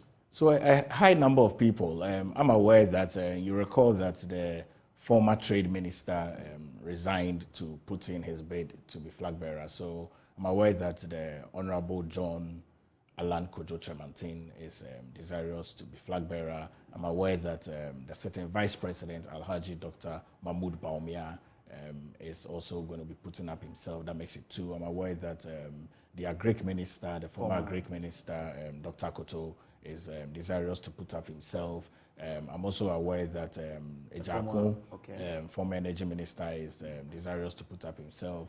I'm aware that Joe Gate is also willing to put up himself. That makes it 5. I'm aware that Kennedy Japan, the sitting MP, is also desirous to put up himself. That makes it 6. I'm aware that Kwabene Japan is desirous to put up himself. That makes it 7. I'm aware that Apreku is also desirous to put up himself. That makes it 8. And I'm sure that a few more people would come. More as well. So I'm sure that 9. Yes, or even more. I mean, we should have maybe about 10. Or would have a lot of people. If you don't take care, you are getting to the 207 levels. No, I think which is why, as a political party and a very forward-thinking political party for this country, which has become the choicest of the Ghanaian people in terms of leadership and governance, have decided that we have a standing order in our party that if we have more than 5 people, we'll have a super delegates congress that would be able to sieve it out to about 5, so that in the main congress we'll decide who has a commanding lead. Okay, let's see how that goes. But I'm sure there are front runners, aren't they? They are very much. There are front runners. I'm certain that the delegates will make a very good decision in the space that we find ourselves. You know, I've said that Dr. Mahmoud Baumia, if given a chance and when given a chance, would be able to lead this country forthright in the very right direction. I have extreme confidence in him. Since 1992, I don't recall any vice president that has been able to expand the scope of work as much as Dr. Mahmoud Baumia has had over the years. And even the examples of sitting vice presidents who had an opportunity to be presidents, we have 2 of those.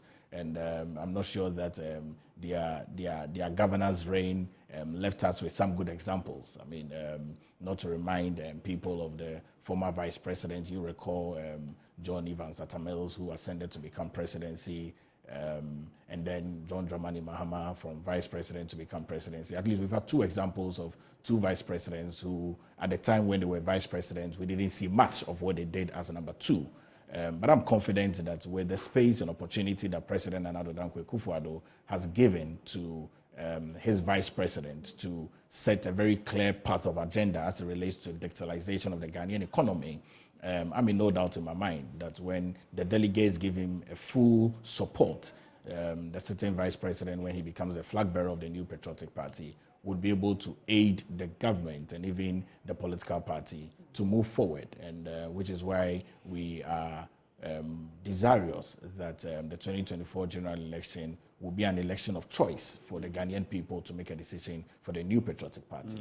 And I'm in no doubt in my mind that when President Nana Addo Dankwa Akufo-Addo on the 7th of January 2025 is having an opportunity to hand over, I'm no doubt in my mind that he would hand over to the president-elect belonging to the New Patriotic Party. So I wish Dr. Mahmoud Baumia the very best in this flag bearership race. He's one of the foremost flag bearers. I'm also aware that Alan Kojo Tremantin is also in terms of leading also within that space. I'm also aware that Kennedy Japan is also leading. These will be maybe my top 3, but in terms of ranking, the first would be Dr. Alhaji Mahmoud Baumia. Why him though? Well, I think that the examples of what he's done, the examples of the transformational agenda that he's brought, the examples of even with mobile money interoperability. You recall that at the time when the Act was put together, there was a budget of close to about 1.5 billion cities to be able to do it. When he came as vice president and the president, Nana Addo Dankwa Akufo-Addo, gave him the mandate to implement the mobile money interoperability. He did it for less. I mean, he did it for about 5 million. And even was able to use that to get other tools that has been in place. I mean, I think that a certain vice president has been extremely out-of-the-box thinking vice president. He's brought these drones that we have in Ghana, zipline drones. He's been able to ensure that we've digitalized a number of our sectors. We've digitalized the passports, we've digitalized the birth and death, we've digitalized SNET, we've digitalized DVLA, we've digitalized the ports and harbor. Now it's easy for everyone to have an access to a Ghana card. We've digitalized that. We've sought to even sync our Ghana card to our GPS number. We've sought to sync our Ghana card to our tax number. We've sought to sync our Ghana card to our Senate contribution. We've sought to sync our Ghana card as a unique identifiable card to even use for National Health Insurance Scheme. I recall about 2-3 weeks ago, I went to the hospital and I needed to use my NHIS, and it had expired. I had an opportunity to renew that there and then on my phone. And so clearly you've seen the ease of transactions that has come into play. And if Ghana is supposed to be part of the Asian Tigers in the next few years and be part of the Americas and be part of BRICS and have an opportunity to sit around the G20 table, you need a leader who is forthright. You need a leader that has a track record. You need a leader that has proven to be worth his salt. And I mean, no doubt in my mind that Alhaji Dr. Mahmoud Bawumia is that person to be able to lead this country forward. You look at the digital address system that has been in place. Now it's easy for you to get to one location from another. The old-time story of the blue kiosk, the old-time story of the Lotto kiosk, the old-time story of the watch seller and take left and take right has become a thing of the past. The young people that have become millennials and Generation Z now use their app to be able to order food every now and then. And it's all through the efforts of a man that has made digitalization one of the forthright agenda in the minds and mouths of the young people. Now, when I speak to my children, they know what digitalization is all about because but aren't you afraid that people will say during his tenure as the head of the economic management team, our economy has gone through the worst we've ever experienced in generations? Yeah. Well, I think that's an inaccurate statement. Our economy hasn't gone through the worst of challenges. The global world really has gone through the worst of challenges. I mean, you can recall ever since Ghana was founded from 1957, there's never been a global pandemic to this tune as it relates to COVID-19 and the number of lives that it plundered. I mean, and when we say COVID-19, it sends a lot of chills down my spine because I had COVID-19 in the second wave, and at the time there were no virus, there were no vaccines to cure. I mean, I remember when I was at Ridge Hospital ICU, I was almost there for 30 days, struggling for my life. You can make calls to call Dr. Depa, Nurse Philomena, the critical health care nurses, and they can tell you how many people died right in front of my face. Every single day they came to ask. But by the grace of God, we are here. And so COVID-19 destroyed many families, had many people die globally in the millions of 6 million. Through the effective leadership of President Nana Addo Dankwa Akufo-Addo, there was an effective management of the COVID-19 pandemic and virus. And that affected global economies. Global economies were struggling. The Americans were struggling. UK were struggling. There was insufficiency of healthcare. Which, as a result of that, President Nana Addo Dankwa Akufo-Addo boldly and audaciously stated that we're going to build 111 district hospitals. And I'm here to tell you that all those 111 district hospitals are at various levels of completion. I mean, the data is there to prove that President is right to have said that at the time when he's handing over in the 7th of January 2025, he would have completed and commissioned all 111 district hospitals, much to the admiration of the Ghanaian people. And that's a significant health infrastructure, and it's going to be a health tourism as well for the sub-region of West Africa. So the challenges that we have gone through as a country, I think that if any other government had the opportunity, they couldn't have even survived. And even in the midst of that, I mean, you have seen how you have seen how the economy was growing as a single digit from 2017, 2018, 2019, up until the time when COVID-19 came. And people would make the argument that we recorded our first 2 cases in March of 2020. But I say that the impact of COVID-19 began in 2019 because right up from the last quarter of 2019, October, November, December, we realized that COVID-19 was impacting from China in Wuhan. And China is a very big conglomerate as it relates to the economy. And so if they were hit first, I mean, you can imagine what it does to the entire economic value chain. And I've seen that the Vice President, Alhaji Dr. Mahmoud Bawumia, has exonerated himself, together with the economic management team and even the team at Bank of Ghana and the Ministry of Finance, to ensure that our economy bounces back stronger, which is why now, through the efforts of the President and Dankwa Akufo-Addo, we have secured the $3 billion from the IMF by us presenting an enhanced program. And you'll recall that as at the time of March of 2022, our government sought to reduce expenditure, all in efforts to ensure that the economy becomes robust. And at the backbench of that, President Dankwa Akufo-Addo stated very clearly and confidently that we know how to bring back the economy, but we do not know how to bring lives back. And that became a talk of town and the hail of President Dankwa Akufo-Addo's leadership and caring nature. And so the $3 billion that has come is going to help stabilize the Ghanaian economy. It's going to help ensure that we have fiscal consolidation. It's going to help that we strengthen our monetary and exchange rate policies. And now I tell you confidently that the cedi has become stronger. The U.S. forex is depreciating. It's become a bit stable over the months, and we're going to ensure that there are strong policies to make sure that our exchange rate becomes stable.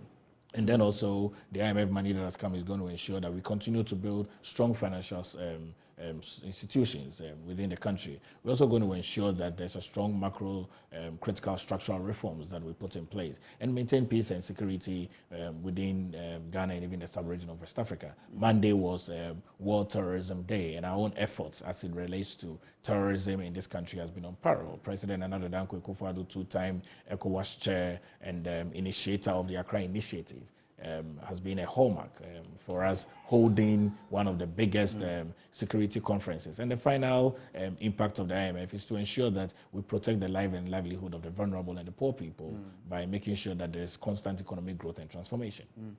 But many doubt that this government, looking at what it has been able to do, can really do what you put out there. From the document itself, the IMF says the government was unable to enforce announced across-the-board spending cuts. You mentioned a while ago that there was that effort to ensure you cut down spending. Now the IMF says you were unable to do that due to large extra budgetary commitment by ministries, departments, and agencies. That is, expenditures committed above appropriate budgetary allocations. Although the primary balance improved by 1 percentage point of GDP, the overall fiscal deficit still amounted to 11% of GDP compared to a mid-year budget objective of 6.3%.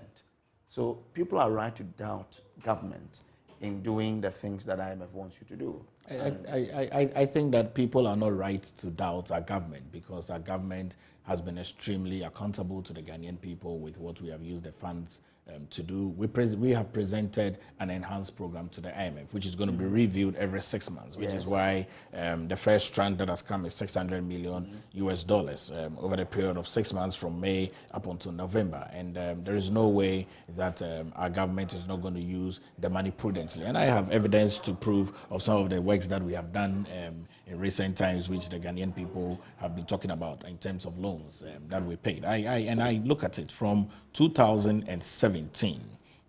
We developed the Kumasi International Airport at a cost of about $9.7 million, and that's still ongoing. We also developed the... Still at the cost of how much? $9.7 billion? Yes, 9.7 million. Yes, $9.7 million. And then we'll also a lot more development of the Kumasi International Airport, development of the Tamale Airport, development of the phase 3 of the Kumasi Airport's redevelopment, roads in terms of roads and interchanges. I have my data here to show the number of roads and interchanges that we have done. The Obechebi Lamte drainage network interchange, the Obechebi Lamte Domekwabenya Ketase track road. If you have used that backside towards Brukusu. No, that's one that you just cut short for, isn't it? The Domekwabenya Ketase road. No, that's cut short for in 2019. Really? Yes, in 2019. Yes. So which one did the president do in 2022?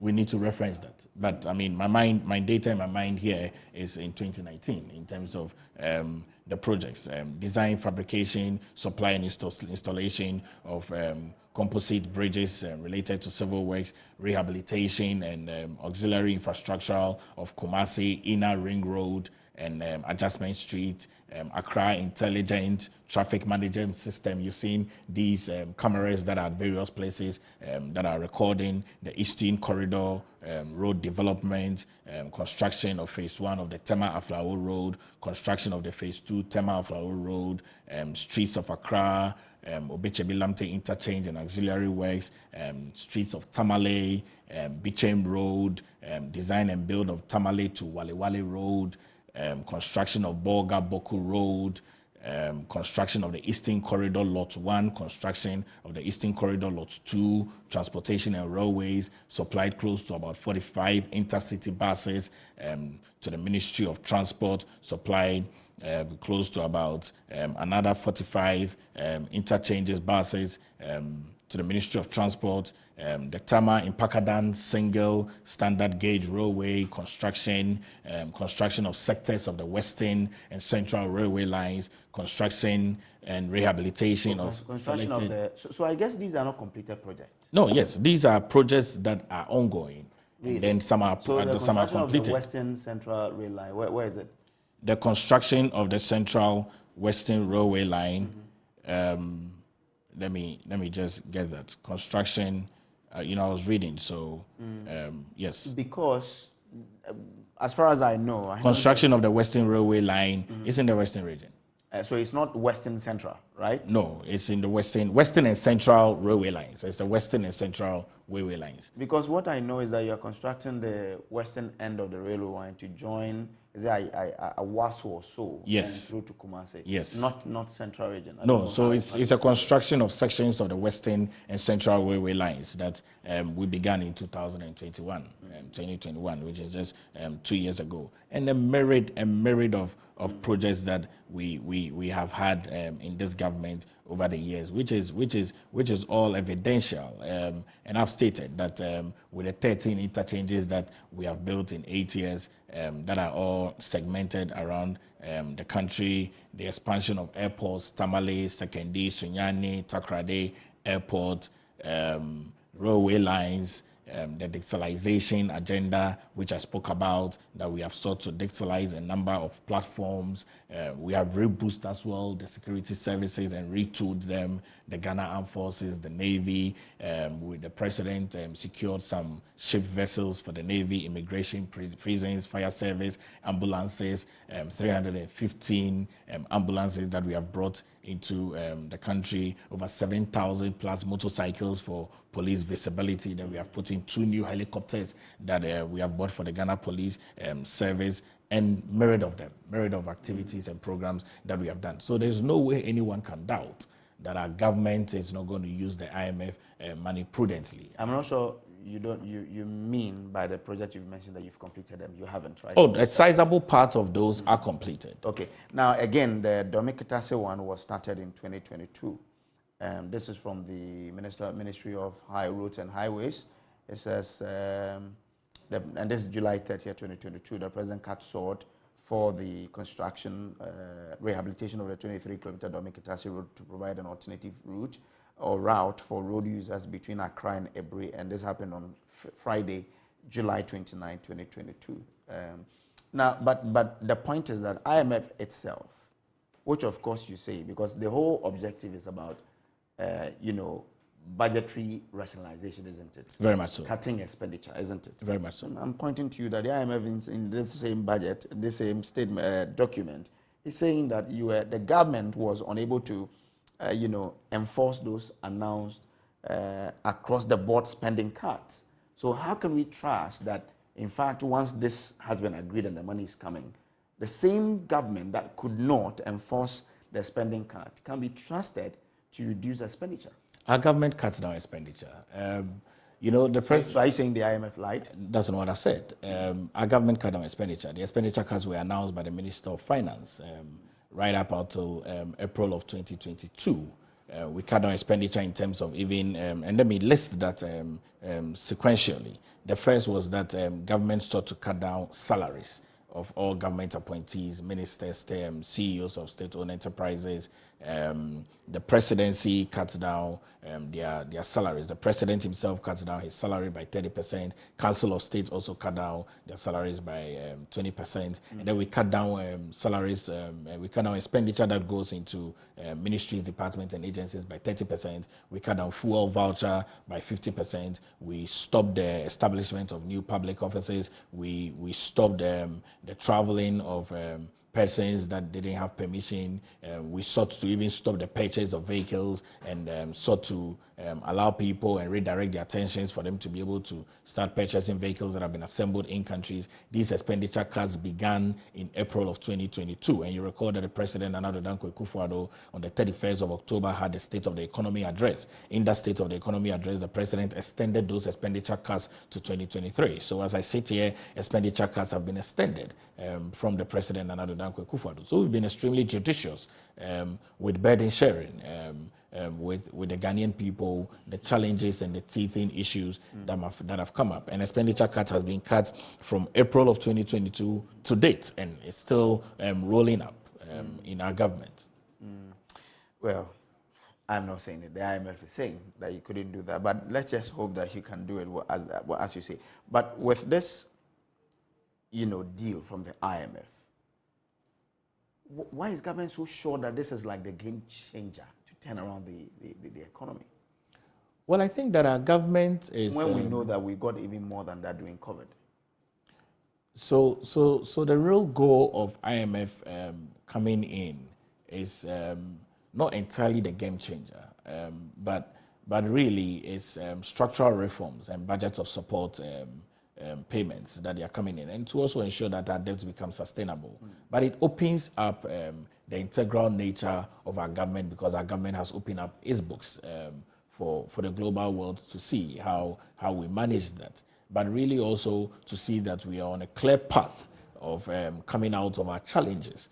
And clearly, I mean, I've heard people say that we could have raised $3 billion in this country, which is accurate, but it doesn't give us the global opportunity and the global ratings that is going to change. It won't impact our exchange rate. It won't impact our fiscal consolidation. It won't impact our debt sustainability. So the goal of IMF coming in is really to ensure that the various thematic areas that we have put in place as it relates to debt sustainability, that our debts become sustainable over the long haul, which is a structure that we have put in place, that fiscal consolidation becomes something that we adhere very strongly to, that we ensure that we strengthen our monetary and exchange rate policies, that we continue to build strong financial institutions, that we ensure that we maintain peace and security within the sub-region and even in Ghana, that we ensure that there's strong macro-critical structural reforms, and that we ensure that there is economic growth and transformation. I mean, these significant reforms that are coming in is a clear indication that not only will the IMF be a game changer, but it's also a clear path towards the recovery of our Ghanaian economy. To have access to the international market again? Well, I've heard that people are you make that statement for international market. When your economy is good and your economy is strong, the international market will come to you. So that's the objective. That is not the objective. In everything there's a cause and effect. When your economy is good, when your economy is robust, the markets will come to you. The markets will respond favorably. How does government intend to do that, to build the fundamentals of the economy such that, we'll be that strong to attract, as you say, the international market and not us going to them? No, I think that our government is very clear on a clear path of economic recovery. The IMF program has very strong key indicators and very strong signals to ensure that all our KPIs and even our enhanced programs that we have put in place is achieved. Like I've stated, I mean, government is ensuring that our debt becomes sustainable over the long haul. Government is ensuring that there's strong fiscal consolidation. Government is ensuring that our cedi to forex is strengthened and our exchange rate policies become stronger. Government is going to ensure that we build stronger financial institutions. Government is going to ensure that there is strong macros, critical structural reforms. Government is going to ensure that at the backbench of peace and security is greatly assured. And government is going to ensure that the poor and the vulnerable are protected through economic growth and transformation. And so these key indicators is one of the key indicators that we are looking forward to in achieving as we are with the IMF program and enhanced program that we've presented to them. Okay, so one of the objectives of this particular program with the IMF is to restore macroeconomic stability, debt sustainability, which of course you've said, while laying the foundations for higher and more inclusive growth. Of course, this includes the private sector, isn't it? Now you've brought some new taxes at the port, and even that is not on a general basis anyway, but there's been increases in utility and all of that, and businesses are saying that when you do that, you are crippling how they grow. So how does government want to achieve this more inclusive growth when businesses feel that you're pressuring them? On the contrary, our government is creating that enabling environment for businesses to strive. The Ghanaian people appreciate growth and development. The Ghanaian people so desire that the country grows. The country can only grow at the backbench of effective taxation. The country can only grow in development at the backbench of ensuring that we have widened the tax bracket. The country can only grow to ensure that revenue mobilization has become effective. The country can only grow and see great developmental changes, seeing that their taxes are being put to use effectively. And so at the backbench of the introduction of these taxes that Parliament passed is to ensure that there's a wider gap of the tax bracket, is also to ensure that there's equity in terms of equitable share of resources that are coming in country that is taxed appropriately, and those taxes are used for the constant development of the Ghanaian country and the Ghanaian industry. And so I've had Guta make conversations around that, but I'm certain really that these taxes are taxes that are going to aid and help the Ghanaian people and also aid government in government's own efforts of industrialization and development. What are the components of this whole deal that we are talking about really? What does it entail? Well, it's very basic. I think that the program components are, and I've stated it over and over again, is to ensure that we restore the public debt sustainability. So 6 key indicators that we restore the public debt. We also ensure that there are deep structural reforms in the program. We also ensure that we implement exchange rate policies. That's the third. The fourth is that we continue to tighten the monetary policy regime. And the fifth is entrepreneurship and export-led growth strategy that we are putting in place. And then the final one is to strengthen social safety nets. So these 6 key indicators is what the deal is looking into. Restore public debt sustainability, deep structural reforms, implement exchange rate policies, continue the tight monetary policy regime that we have already started, entrepreneurship and export-led growth strategy, and then strengthen social safety nets. Have you had businesses say that this tightening monetary policy rate would affect how much they get in order to expand? How is government going to do this? Because you are tightening policy rate, which will of course affect how much, at what rate they borrow, isn't it? That's going to affect how much they borrow from the commercial banks, which will then affect the rate at which they expand. I'm looking at whether or not this really can in fact help us to achieve the objective of growth, because growth will be spurred by the private sector when the private sector grows. Agreeable. Our government creates that enabling environment for private sector to grow.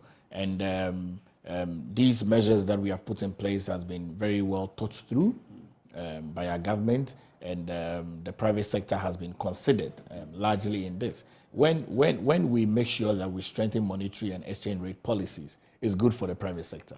because then you don't see the dollar appreciating in every single hour. You see that the city becomes strong and stronger. And so when you are going to buy goods or services outside of this country, you would have good money for your currency that you're going to put in place. And that's what government is thinking about.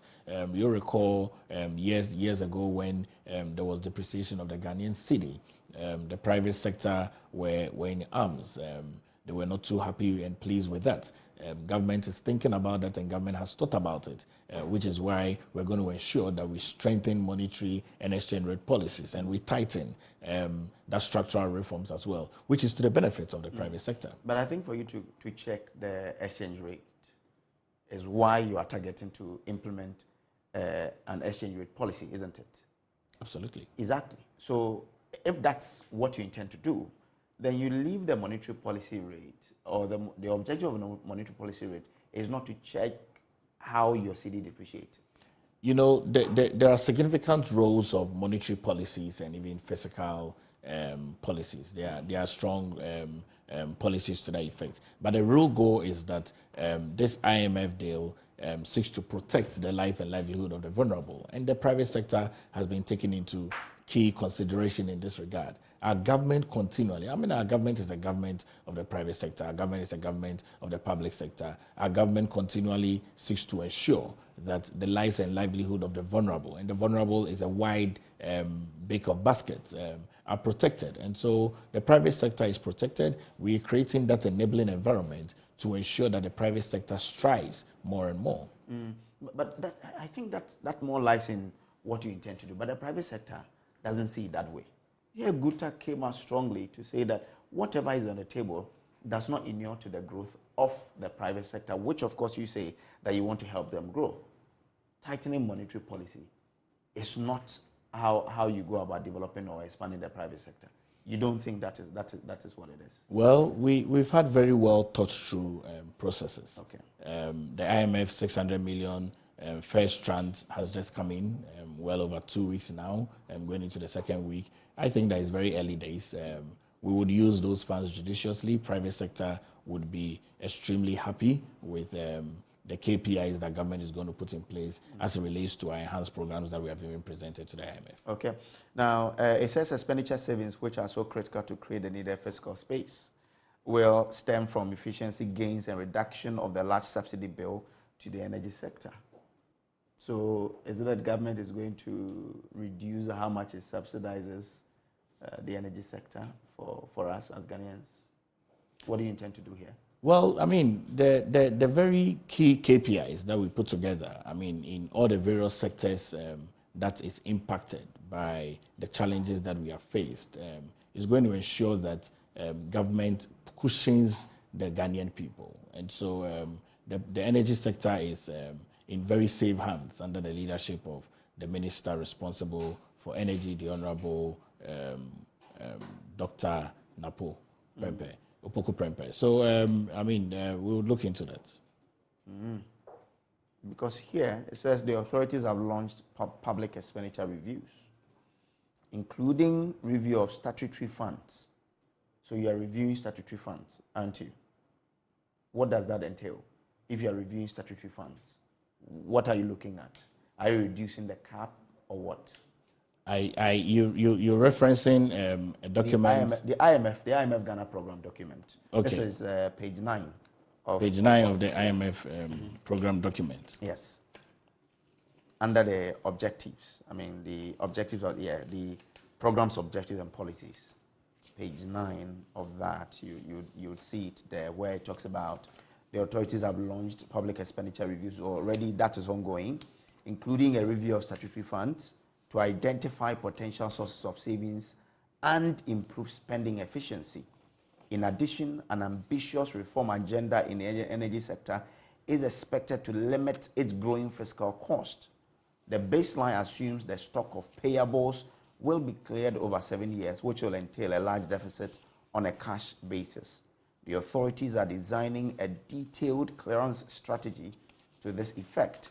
They will produce quarterly report on the evolution of payables to ensure the existing stock is cleared over time and that no new ones accumulate.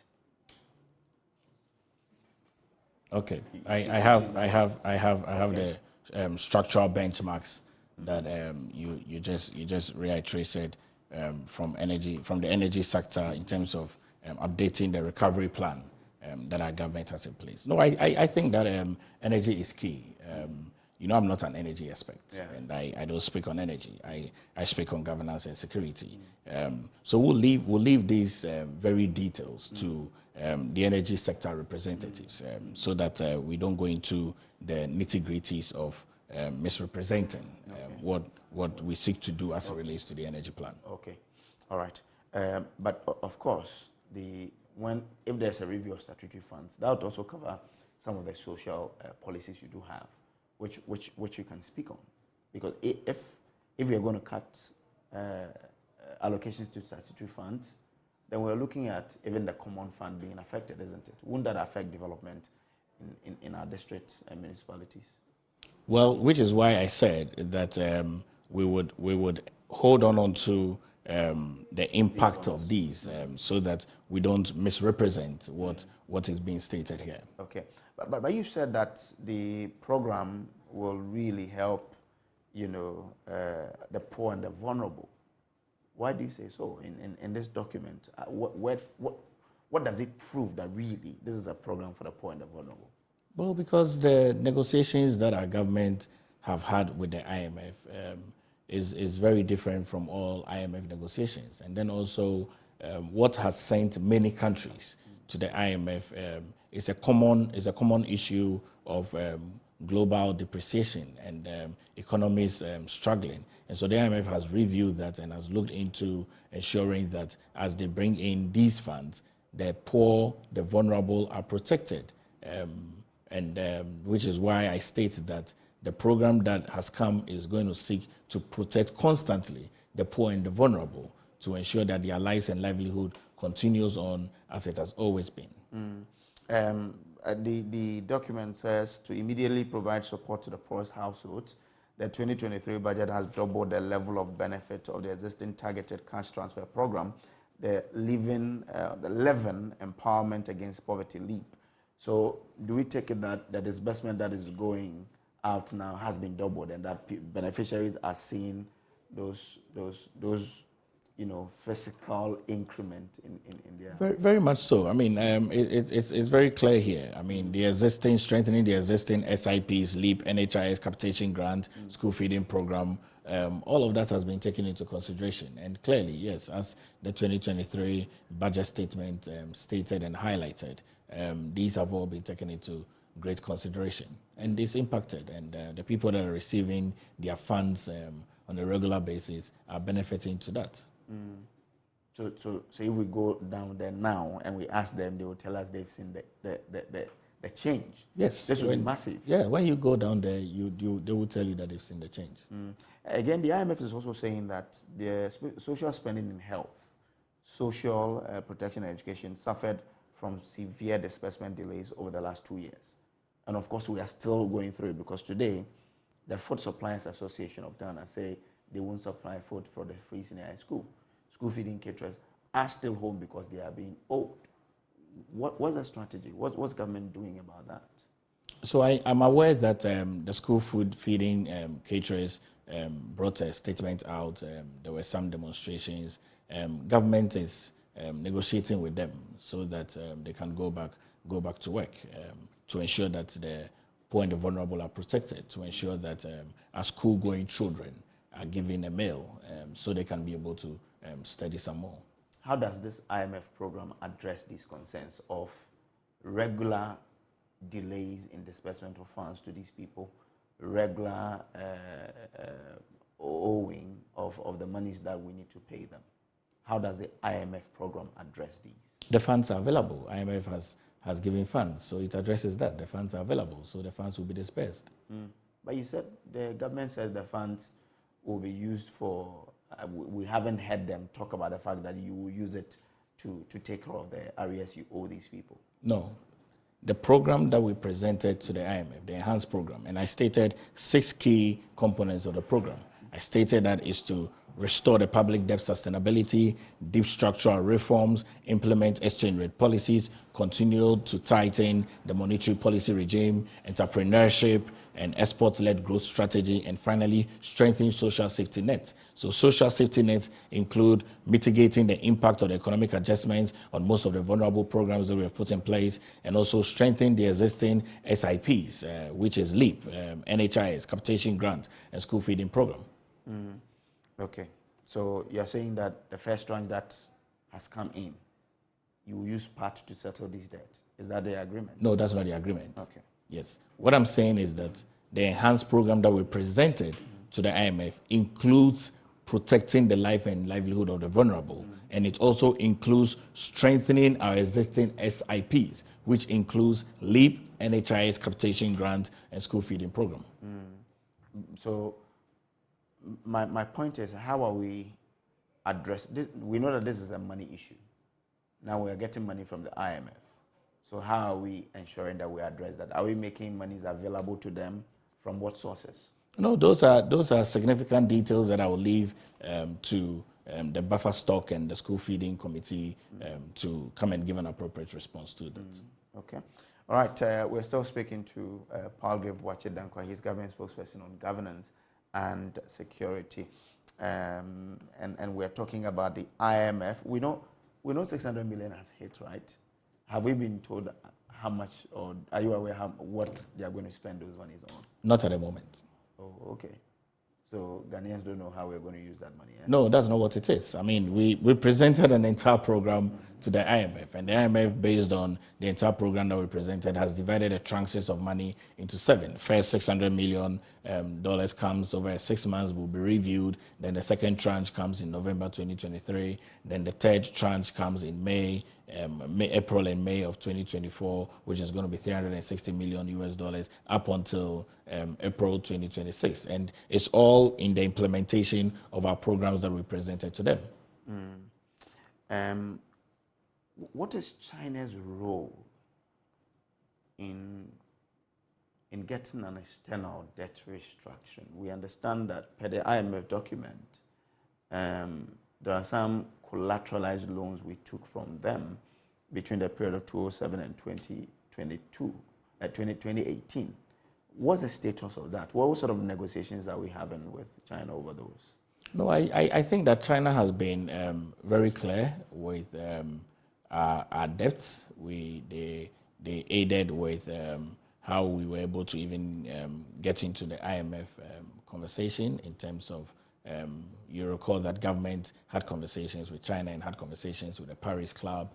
They both co-chaired our debt restructuring plan over the long haul, and very, very clearly we're restructuring those debts to be able to see how we can be able to repay those debts back. I've seen a statement and a report this morning that the China government is not pleased with how the media is misrepresenting their involvement with the IMF as it relates to some of our minerals that people are purporting that is going to go to them. It's a misrepresentation of that.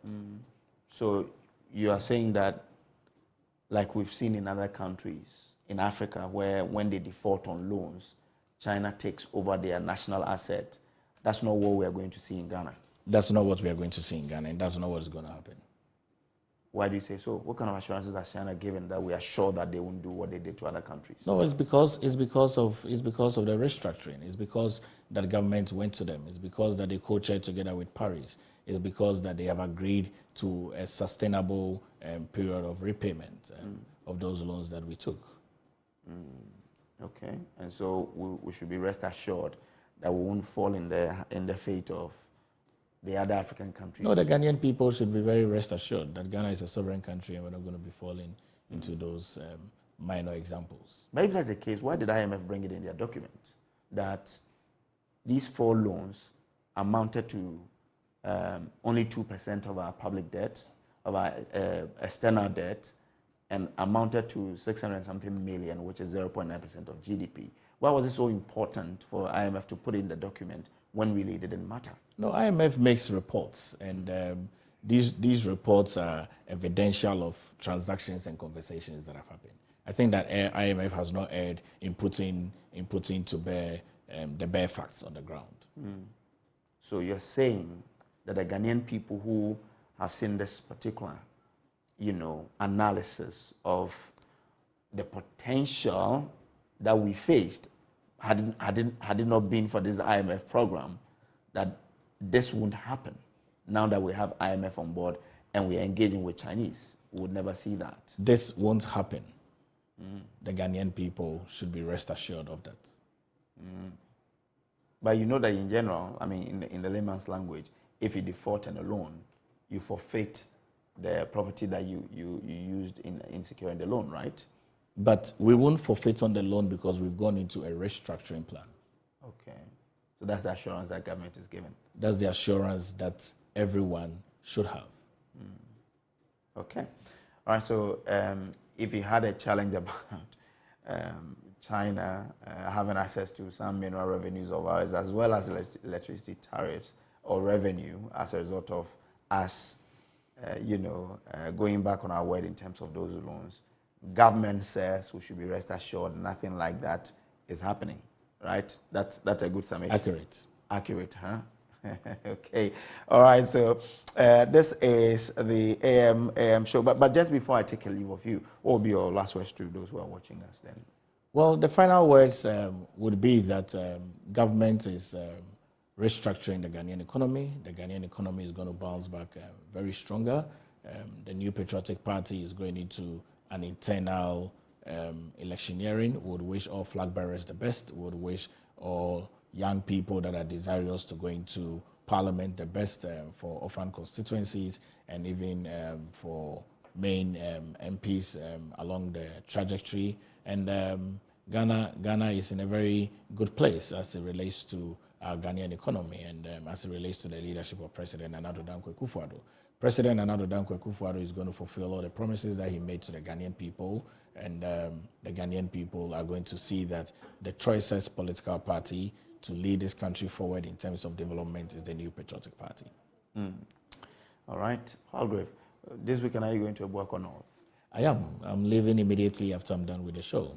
Hey, what's going to happen so that we can join you too? Oh, it's just a weekend of spending time with my constituents, visiting them, eating together, attending funerals, going to church together, and seeing how we can help and serve them. Abuako North is home, so I'm just going back home. Okay. All right. We wish you all the best. Thank you so much. Safe trip, yeah? Thank you. All right. So that's Palgrave Boakye Dankwa. He is government spokesperson on governance and security. We've been having a chat on the IMF and what it entails for you as a Ghanaian and all the assurances that government has concerning this deal and the role of China.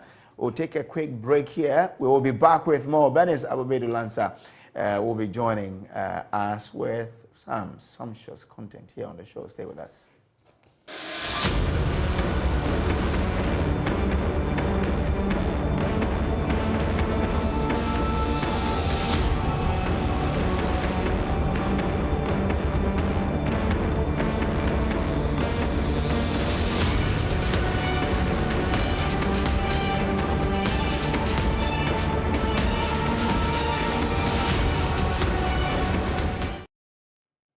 Good morning to you. Thank you so much for staying on the AM show. I'm Bernice Abubedu Lansa. Earlier, Samuel Kojo Brace brought you that conversation with Palgrave and then brought you the news and the news review as well.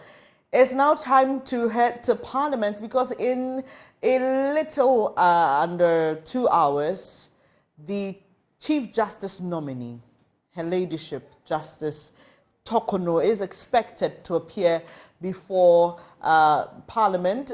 She will be vetted, and it's just interesting how things have happened over the past few days. You may be aware that the former Chief Justice retired, and there is one who is acting in his stead. Let me just leave the details for legal affairs correspondent Joseph Akable to share with us. Hello, Joseph. Hi, Bernice. Right, so Her Ladyship Justice Tokono will be vetted today by Parliament, and a lot of people are looking forward to it, but who is she? I mean, what does she bring to the table? I think that's the the biggest focus point for a lot of people. Yeah, I mean, she's been a Supreme Court judge. I mean, sometime around 2019 when President Akufo-Addo appointed her. But before that, she was at the Court of Appeal. And before then also, she was at the High Court. And so she has virtually spent a lot of years being a judge for that matter. And like you said, the Chief Justice exited just on May 24, that is a couple of days ago.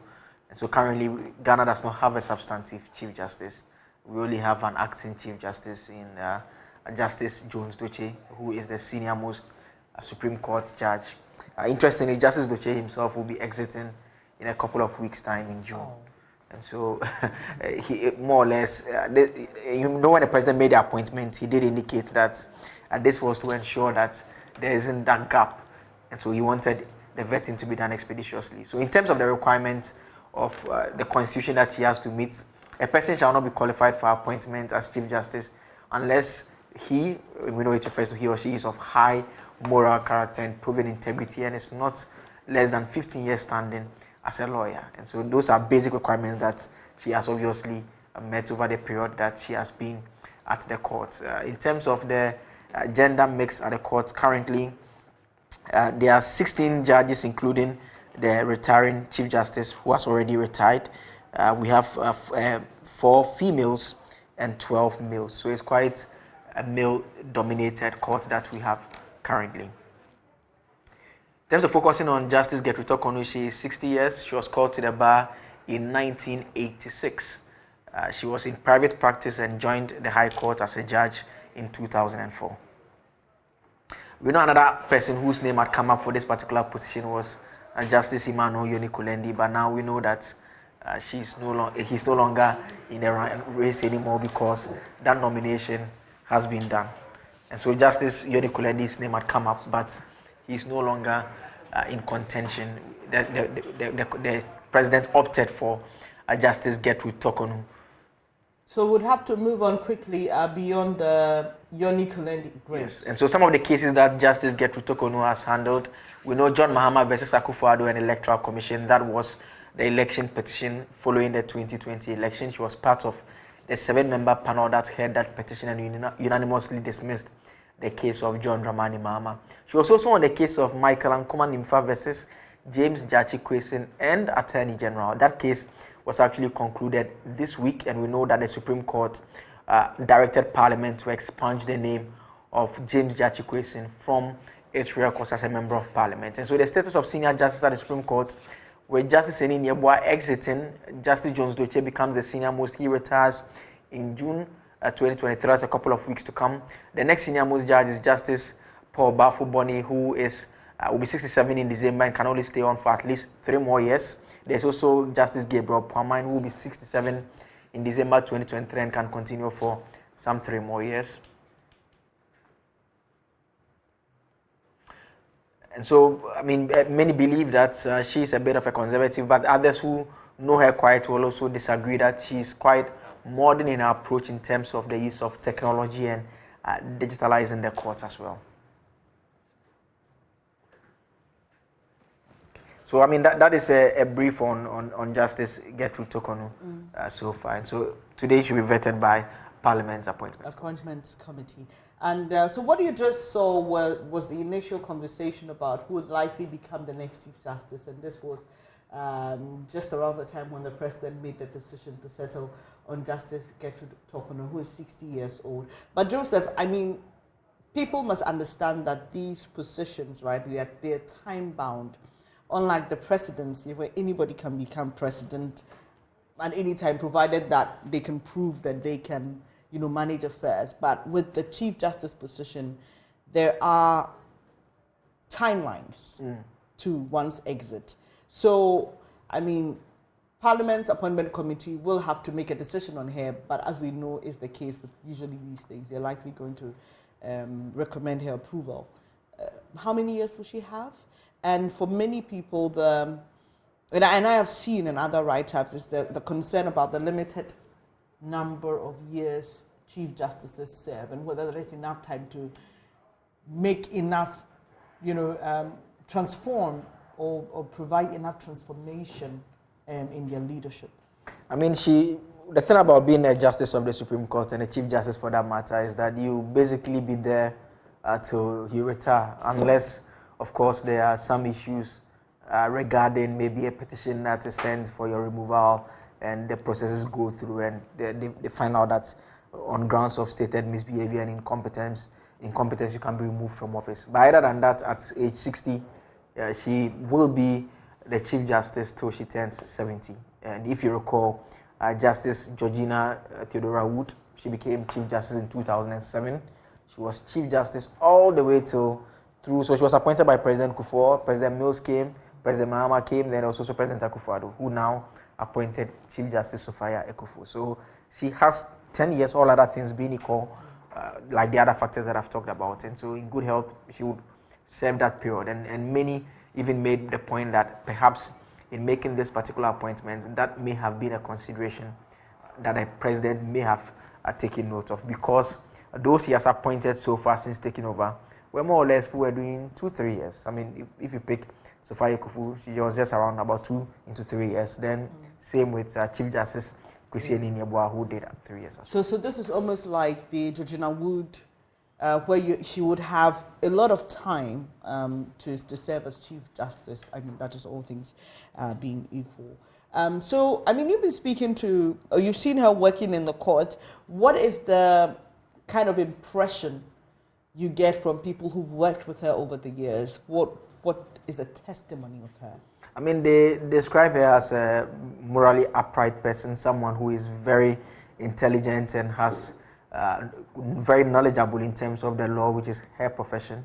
On the bench, there are many times I've seen her in the Supreme Court. She's not the most vocal judge, but she is the one that if she has a question, when the lawyers are making submission and she has a question, she's going to come in and ask her question anyways. And the election petition, she was the one who made that comment about the fact that she used to eat kenke at Chatuchi Carter's home during the banter over the cross-examination of a Sedin Keita. She had to come in and make that point at some point in time when issues were raised about the relationship between her and some of the other individuals in this particular matter, in this particular instance, Chatuchi Carter. So she's not the most vocal judge, but when she has questions while being on the bench, she comes in and she asks those questions. And so those who have worked with her, they believe that this is quite a good choice. They think that she's competent enough. And she'll be coming in at a time where, I mean, we can all agree or disagree on this point, but over the period, people have raised concerns about the impartiality of the judiciary, especially in the last couple of years, where it has come quite under a lot of criticism. So, I mean, it is a major thing that she would be embarking on. I remember former President John Dramani Mahama actually said that the next Chief Justice would have to embark on a mission to restore what he said was the battered image of the judiciary. I know there are many others who disagree with that assessment, but she will be the head of the judiciary responsible for justice administration, and definitely she must be concerned about dealing with some of these matters that have come up. Another topical issue for her to deal with will have to be the issue of legal education, and we know how that has been a matter of concern, even beyond the profession itself, to the national level, where conversations have been had on Super Morning Show, for example, about access to legal education. And we've heard former Chief Justice Sophia Ekufu share her thoughts about it. I don't know about Enini, but was he as vocal as Sophia? I'm not sure, I can't remember readily. But do we know what her ladyship thinks about legal education and access to it in the country? Is she on the side of opening it up, or she is with those who believe that we must be careful? This is a very critical part of our society which must be scrutinized to the letter as much as possible. I mean, I think those are all matters that the appointment committee will obviously be taking her views on. But we know for a fact that currently there are about 2 different bills seeking to amend the Legal Professions Act, which the portions of it that deals with the training for lawyers. And so obviously, definitely during her period in office, there will be some change in terms of that particular arrangement. Again, the Chief Justice Kwesi Niniebua was not the most vocal on legal education. We know that Chief Justice Sophia Ekufu was quite upfront about the fact that she doesn't think that it should be a profession that a wholesale manufacturing or production of lawyers at that level. We also know that during Chief Justice Kwesi Niniabua's tenure, President Akufo-Addo cut short for the Law Village. It's a major infrastructure project that is supposed to have been completed in record time that will address, because the main challenge really, it boils down to infrastructure. That is the main challenge that has created these bottlenecks that we are dealing with. That project has not progressed much. I mean, she has a lot of years ahead of her. Hopefully, government is able to complete that project, and with the Legal Professions Act that is in Parliament being passed, then there's the possibility of us seeing some changes, because already Chief Justice Kwesi Niniabua's tenure has actually seen increase in the enrollment. That is, those who have been admitted to the Ghana School of Law, and even those who have been called to the bar. The numbers have gone up significantly if you compare to the other previous years.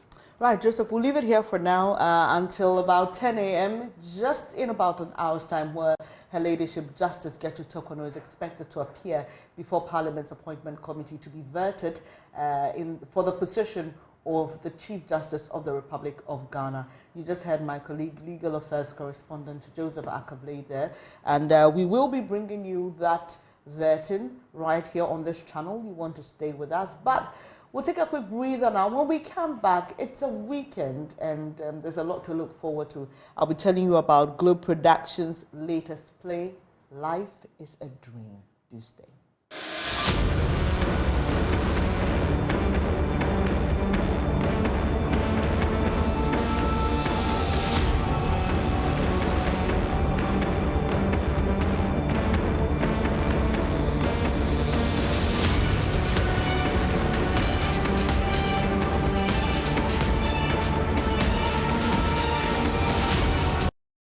Thank you so much for staying on the AM show. Let me give you something exciting to look forward to.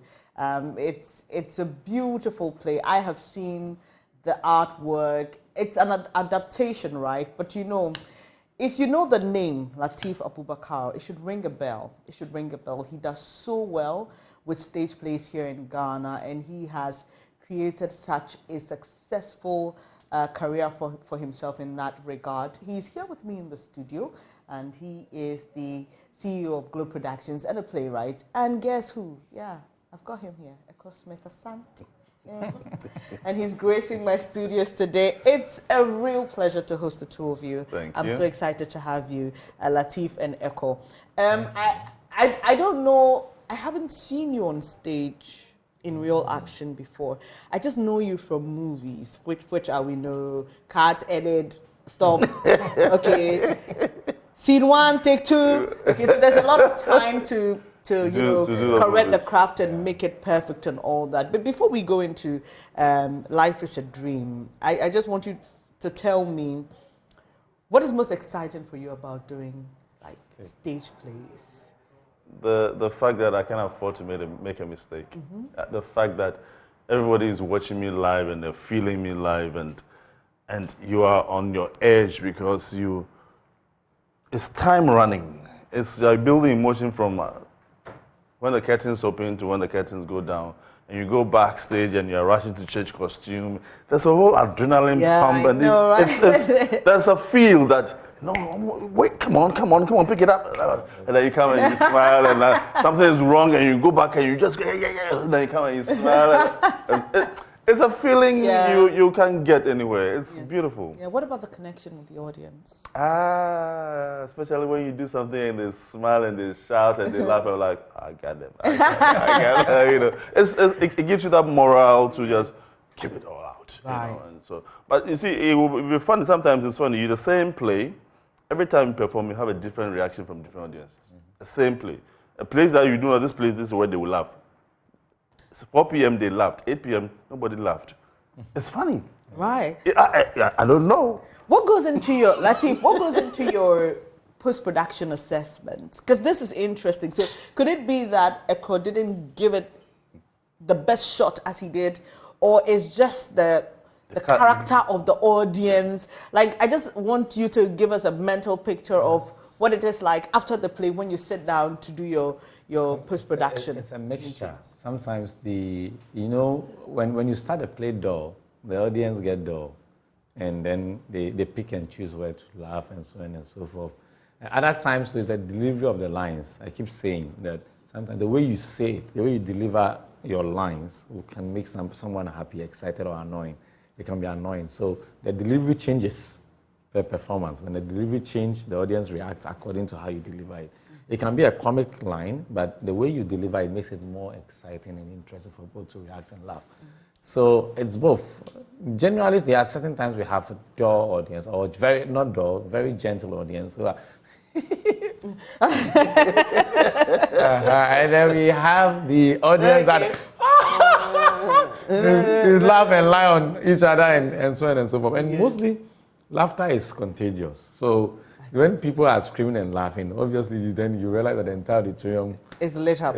Yes, and I can understand that. So when you have an audience that is made up of, for example, university audience, boys, girls who are free, and then when you have a more corporate, everybody's being careful not to misbehave, not to laugh out too loud. But the interesting thing about it is that when we're able to get one person or a group of people when you're able to spark them out of laughter, then trust me, the entire auditorium, whether it's corporate, senior, elderly people, you just see them. We have a lot of pictures and videos of people, and it's amazing.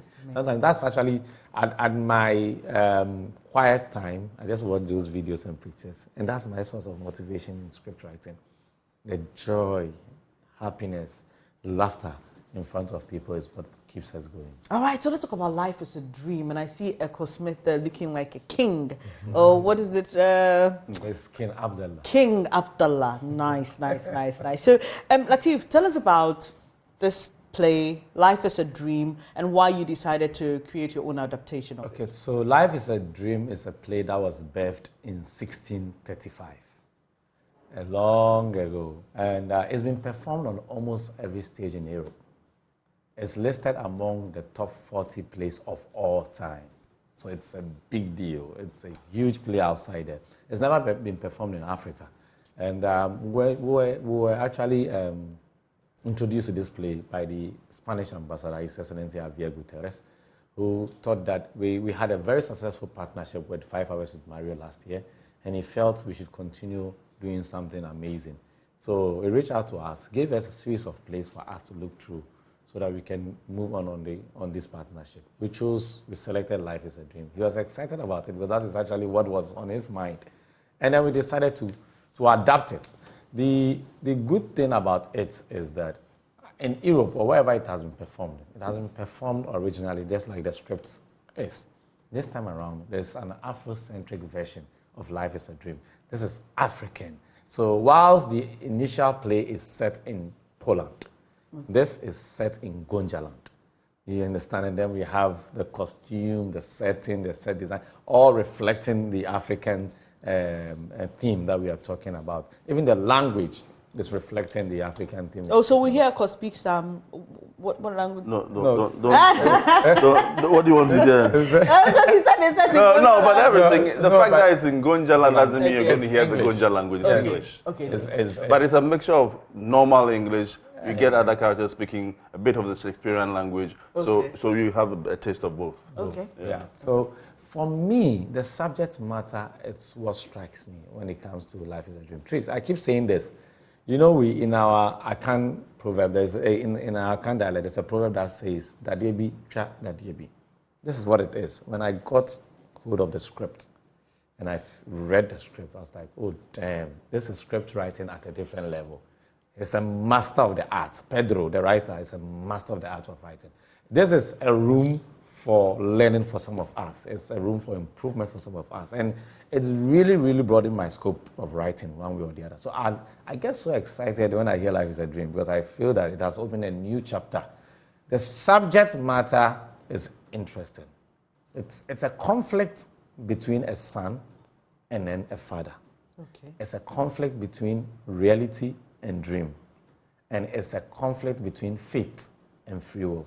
That is what the play is about. Everybody in life goes through one of these conflicts. If you progress through life, you don't have a choice. How do you make such decisions?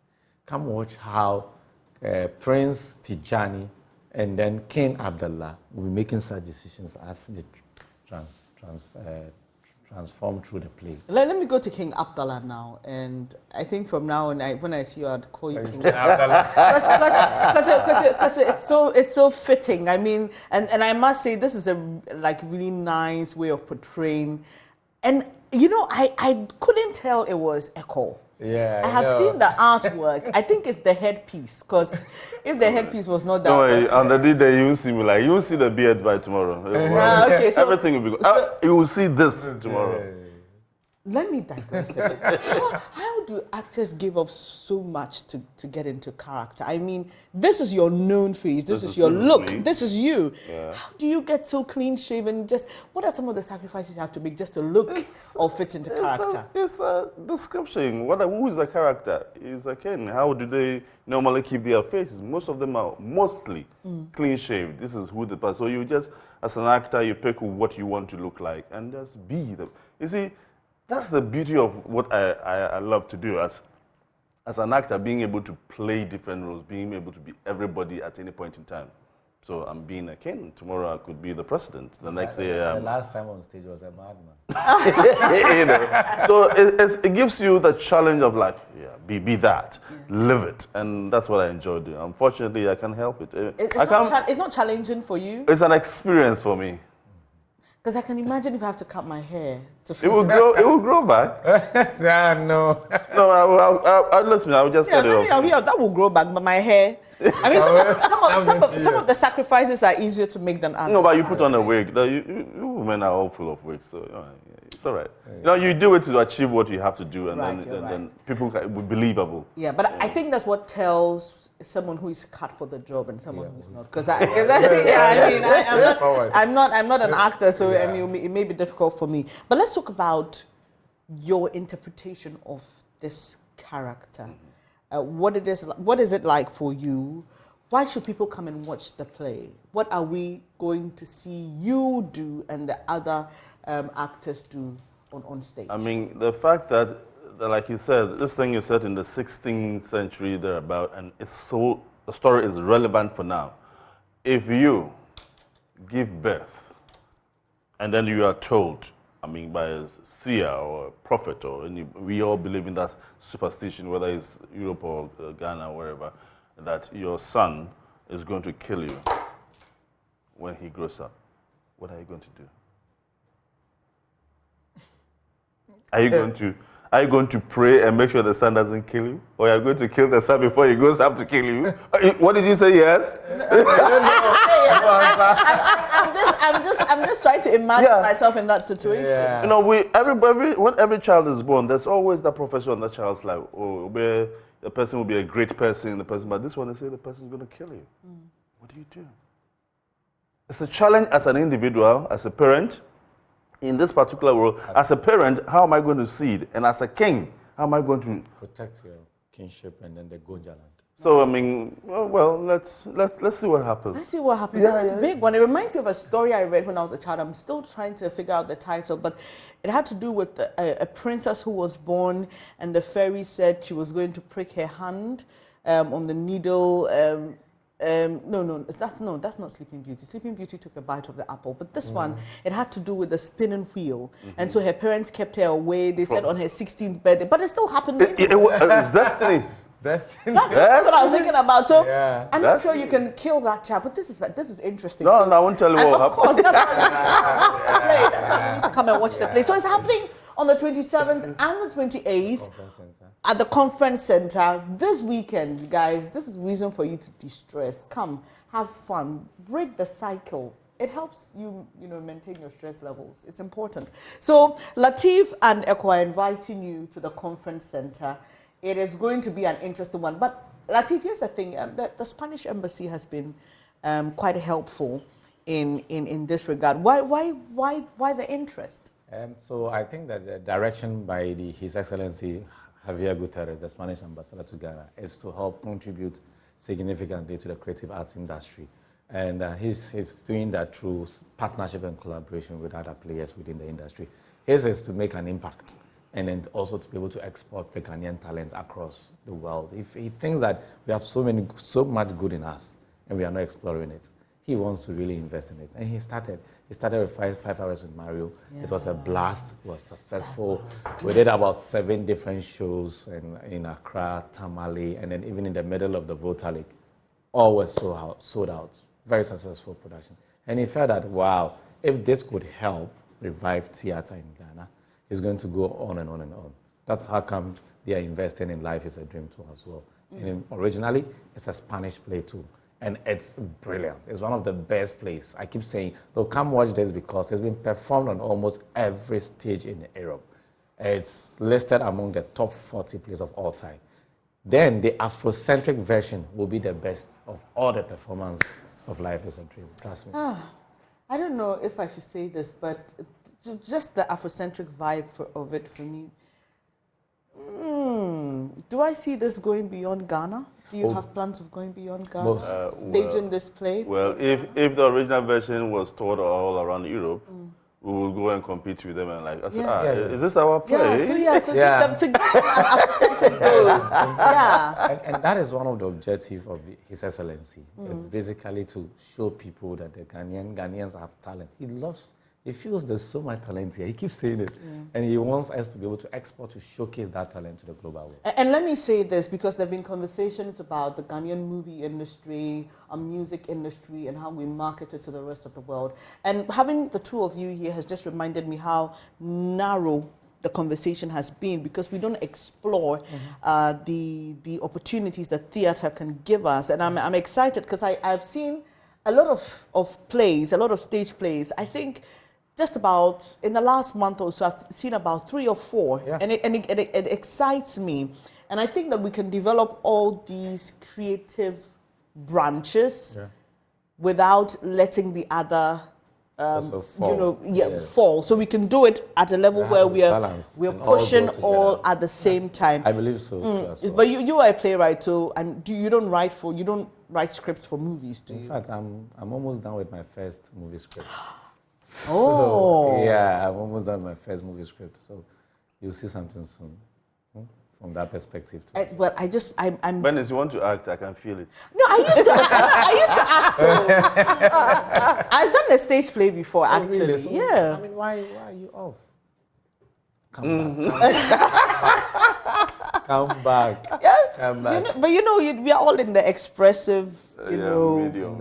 You understand? So it's all media, But let's see, maybe one day if you want someone to just hawk, how do you call them? Extras. Extras. If you invite me to be an extra, who knows? Maybe it will be my big break. But before I let you go, Echo, you've been doing this for years. I don't want You're making me feel like a grandpapa. I don't want to tell you how old I was when I was watching. And there are those who say we can do more. There are those who say we have retrogressed. What is your own assessment based on the opportunities, based on the things you see us do now, of what we've been able to achieve and how far we can go with our arts and creativity in this country? I think as the show business part of it, we are the actors, the creative people are killing themselves to do extraordinarily well. What we are failing to do is the business aspect. Sometimes we get the actors themselves want to play the role of the business aspect. Please come and perform your show. Do the show. Impress somebody, a corporate entity, to say, this is a show I want to invest in, so we will handle the business aspect of you. A couple of years back, I threw a challenge to a couple of friends who were in the School of Administration in Lagos, like marketing students, and okay, what do you market? Market this theater product. Let it be a challenge. Don't say we are not doing it. Tell us what you need and market it. So if the business is good, all Echo will be doing is act. I won't think about where you are going. Leave it to them. So if we get the business aspect right and packaged well, we'll be flying. That is what is left. Everybody is doing it on his own individual. It won't work as an individual. One person, show business is so much money. So one person cannot do it. So we need that collaboration. We need that backbone. That backbone in Ghana here, in every country here, is a government. Right. It's a government set up fund. we say that. And what he's saying, we are practical beneficiaries of what he's saying because of our partnership with Joy Entertainment. We need a backbone from the media. We need a backbone from a funding source, which can be the Spanish Embassy, and then the MNC group who are supporting this particular production. And then when it comes to the planning aspect, it's also into project management, training and consulting. So we're able to put down strategically, for projects, the future of our business. Then we have the artistic wing, where they focus solely on acting and performance. It's a whole embodiment, but if we pick one aspect out of it. It can be us. Without Joy Entertainment, we wouldn't be able to fill the auditoriums, and we'll be able to get people to be there. So we are grateful to Joy Entertainment and our partners. And we are grateful to you. It's important. You know me, I'm an advocate for mental health, okay? And I always tell you, you may think that it's insignificant, a play, but you have no idea how this can just help you break out of the normal cycle. Do something exciting this weekend. Call a friend. Tell them about Life is a Dream. Go and watch with your family and friends. So how much do we need to part with? It's 150 Ghana cedis. And then you can get your ticket at Joy FM, Bachona Total, or Airport Shell. Or better still, you can call 0571 900 900. And then you can grab a ticket. We can get a picture with Eko when we come, right? And all the actors. Yes, and all the actors and crew, of course. For 150, yes. How are you? I'm fine. Thank you. So it's 150 CDs. You missed the early bird ticket, which was 100 CDs. So, Latif, you're on Facebook, right? Yeah. Globe Productions? Yeah, Globe Productions. Right. So just go and like them now, so that next time, the next play, you get the information fast as the early bird ticket. Come buy 5, put it down. That's it. You and your family. And even on Joy Entertainment platforms, you'd see all our information there. So. It's a real pleasure to have the two of you here. We're looking forward to that play tomorrow. Life is a Dream. Lead character is Echo Smith Asante. You know him. He doesn't have to say much. Just come and be thrilled, be excited. Come and have fun. Come and have a good laugh. And most importantly, come and learn a lesson from this play. Because per what we are told, there's a lot to learn from Life is a Dream. A Latif Abubakar adaptation of Pedro, please help me with the second name, Calderon de la Barca play. Okay, I got it. Okay, all right. You're still watching the AM show. Let me go sip on some water. I'll be back with more. Do stay.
This swim that we finally finished is part of the Agbechi Living Water Expedition, which is an expedition looking at building out the research on the quality of water, specifically looking at microfiber textile pollution in the water.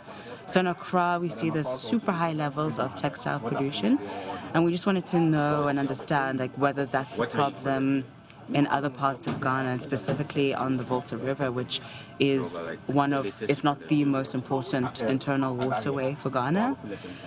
So while I was swimming, we were also taking water samples and air samples, and now my job is done. It's left for the scientists to finish processing all the samples and do the count of the microfibers and whatnot, and then we'll take it from there. And in total, I think as a team on the boat, we covered at least 450 kilometers from the northern regions of Ghana to the southern region of Ghana. But so I'm really happy we did this expedition. I really hope that it's a strong, meaningful, formative part of our broader Stop Waste Colonialism campaign. And I would like to see that this research and this expedition make a difference to the level of microfiber pollution from textile waste. Not just, in our water bodies generally, but also specifically in Accra. Just finished. I'm not gonna lie, I feel extremely tired. I can barely think right now, but it's extremely satisfying to have finished.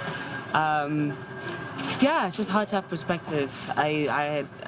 Today, I don't think I swam the furthest distance, but I definitely swam the longest. So I'm 2 hours this morning and then almost 4 hours, 3.5 hours this afternoon. So it's just really physically challenging, but extremely satisfying. Very cool to see the river turn into the ocean just over there. So I'm really happy about that. And yeah, I think we've achieved what we set out to do, so that's great. So today swam 15 kilometers, and I expected it to be a lot of work, but I did not expect it to be as much work as it was. My expectation was that basically the river would run really easily and fast into the ocean, and it does not do that. In fact, there were points where it's like if I stopped, we would be pushed back. So I had to really use a lot of my own energy to move forward. So I feel very good about my strength and my discipline. But yeah, I was hoping it'd be easier. Luckily, I don't have to do it tomorrow. So today is the last day, the last push. That is some daring expedition. The deepest I've gone is 12 feet. The farthest, maybe 2 laps of Yvette is laughing. Yvette, I'm telling you, I swim for leisure. But even that, sometimes my muscles talk to me after. You're speaking to me and saying, ooh, that was quite intense. Yeah. And I'm looking at you. The first time my colleague Maxwell brought us the story, I think a couple of weeks ago, Yeah. I was like, who is this? Why is she doing this? Okay, then I'm like, okay, there's a good reason. But tell me how the experience was, Yvette. Tell me from the conceptualization stage to the preparation and the implementation. Like, why did you even think about doing this? I mean, the experience and the expedition has been obviously the most unique experience of my life, and it's been really exciting to do the expedition, but also to share it with people. And basically the genesis of the idea was that I was with the founders of the Orr Foundation and the science advisor for the Orr Foundation. And we were talking about adventures that are done by people that also have a strong science component. And, me being me, I said, oh, I can do something. And there was a friend that said, oh, why don't you swim in the Volta River? Because I've already been swimming in the Volta River. And I said, yes, that's a great idea. And I think from the perspective of our research at the Orr Foundation, which is looking at the impact of secondhand clothing and textile waste on our water bodies in Accra, swimming in the Volta River was a great opportunity to look at, the country's water body from the north to the south. Because we started in Wipe and we ended in Adan, so we could really get an idea of what's happening in the water from the perspective of clothing, from, basically the whole country, which was really cool. And so, yeah, it was myself and a crew of people that started in Wipe, and 40 days and 40 nights of trial, but exploration as well to create the Agbechi Living Water Expedition. So you're a scientist by profession? Or? I'm not a scientist by profession, and this is what's so interesting. I am co-founder of a business called Evaya Farm, and we prepare dried fruit. So I would like to say that I've been working kind of in sustainability and working for the development of Ghana in some way. But this was an opportunity for me to look at sustainability and look at the impact of development and international trade from another point of view, this time from fast fashion and textiles point of view. And so tell me what you discovered. I chanced on a write-up where you test the water at every point. I want to believe that you have a paperwork that will be released soon, but just give us a hint of what you discovered generally in the water. So much of what we were doing, not me because I was swimming, but our scientists on board, much of what we were doing was collecting water samples and air samples to process through a fiberglass filter and then look at through a microscope and with UV light. So what that does is if there is microfibers or even microplastics in the water, we'll be able to see it. And that's just the beginning of the process. After that, we actually have to manually count each fiber, each piece of plastic on the sample. So it's a really laborious process. And the reason I say that is to say that we need time to finish processing the samples. We have hundreds of data points because, like I said, we really wanted to get a picture from the north to the south of the country. So that's, you know, a distance of 450 kilometers. So we have a lot of data points. But we have already done much research in Accra, which is where the research started, looking at places like Kole Lagoon, and you know, looking at places like Old Fadama and the way in which when you go there, you see these huge mounds of textile waste. Right. So what we have in Ghana is the influx of clothing from global north as secondhand clothing. And the retailers and the tailors in Kantamanto are processing a lot of that clothing, but still 40% of that clothing ends up in landfills, informal landfills a lot, as waste, and then goes into the water and decomposes in the water, and we are looking at the different pollutants from that. So I'm sure someone is at home saying, what is, why did she do yeah, this? what is a big dream? I mean, why would you agree to swim for 40 days? Mm-hmm. You know, I mean, I always picture it because I'm like, nah, that's a lot of hard work. Yes. Why would you do that? Yes. I mean, every day obviously was a challenge. I'm a fit person and I was training for 7 months beforehand, but it was still extremely exhausting. And I myself would have to remind myself that the reason I'm doing this is to draw attention to the issue, to build on the research, but also to enable people, especially Ghanaians, to experience what we have in Ghana. I mean, you can kind of see it from the footage. We have the most incredible views, environments, scenes, and it's a lot of places we don't really go or we can't go to, partly because there's no infrastructure. Right. And so for us, it was really important to make sure we were documenting.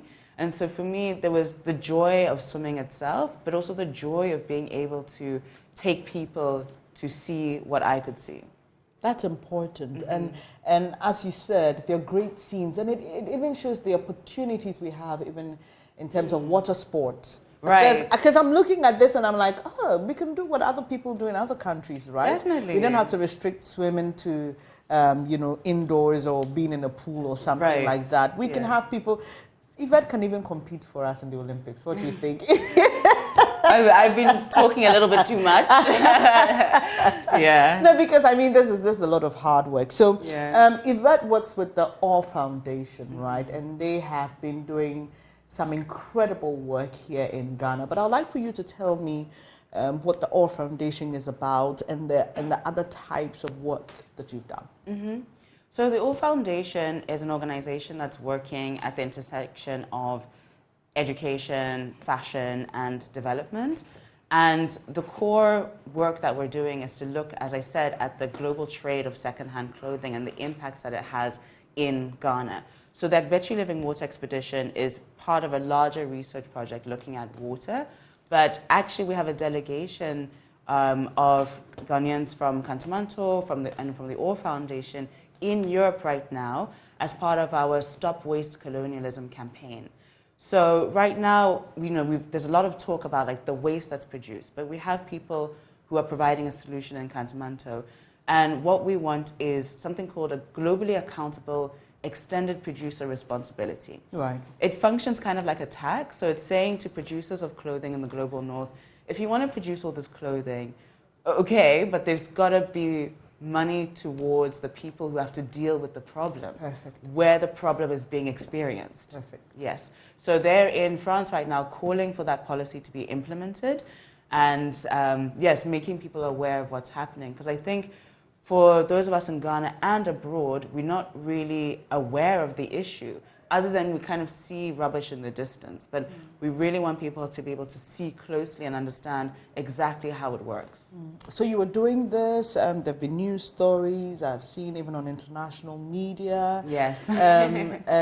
Do you feel that you have created enough awareness, the kind of awareness that you wanted to in embarking on this expedition, or you think that there's a lot more work that needs to be done?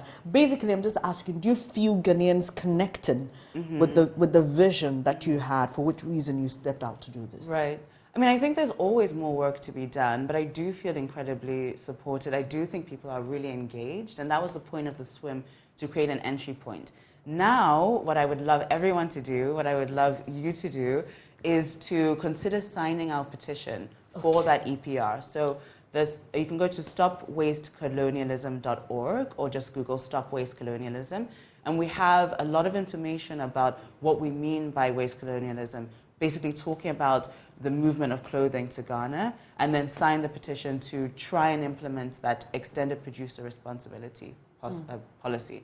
Right. So you need to write this down, right? Stop Waste Colonialism. Wastecolonialism.org, or just Google Stop Waste Colonialism. There's a petition that you should sign on to. And look, these conversations have been had over the years about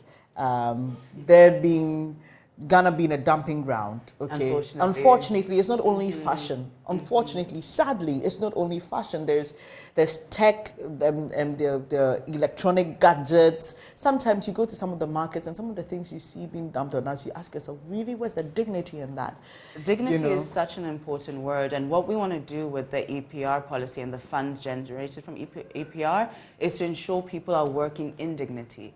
And also to ensure the people who are working have the resources that they need to do the work, so that we can really have some agency rather than just being seen as victims who are having to deal with this thing.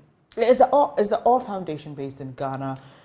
Yes, right. It is based in Ghana. And how can we support? There may be somebody who says that, oh, I like the work she's doing, but I mean, I don't have the strength to swim like she does. But I mean, if there's any way I can support. Right, yeah. I mean, how do they support the OR Foundation? Sure. I mean, the main thing right now is to sign the petition, stopwastecolonialism.org, but also just to follow the work of the OR. So the Instagram handle is the OR is present. But again, you can just Google the OR Foundation Ghana.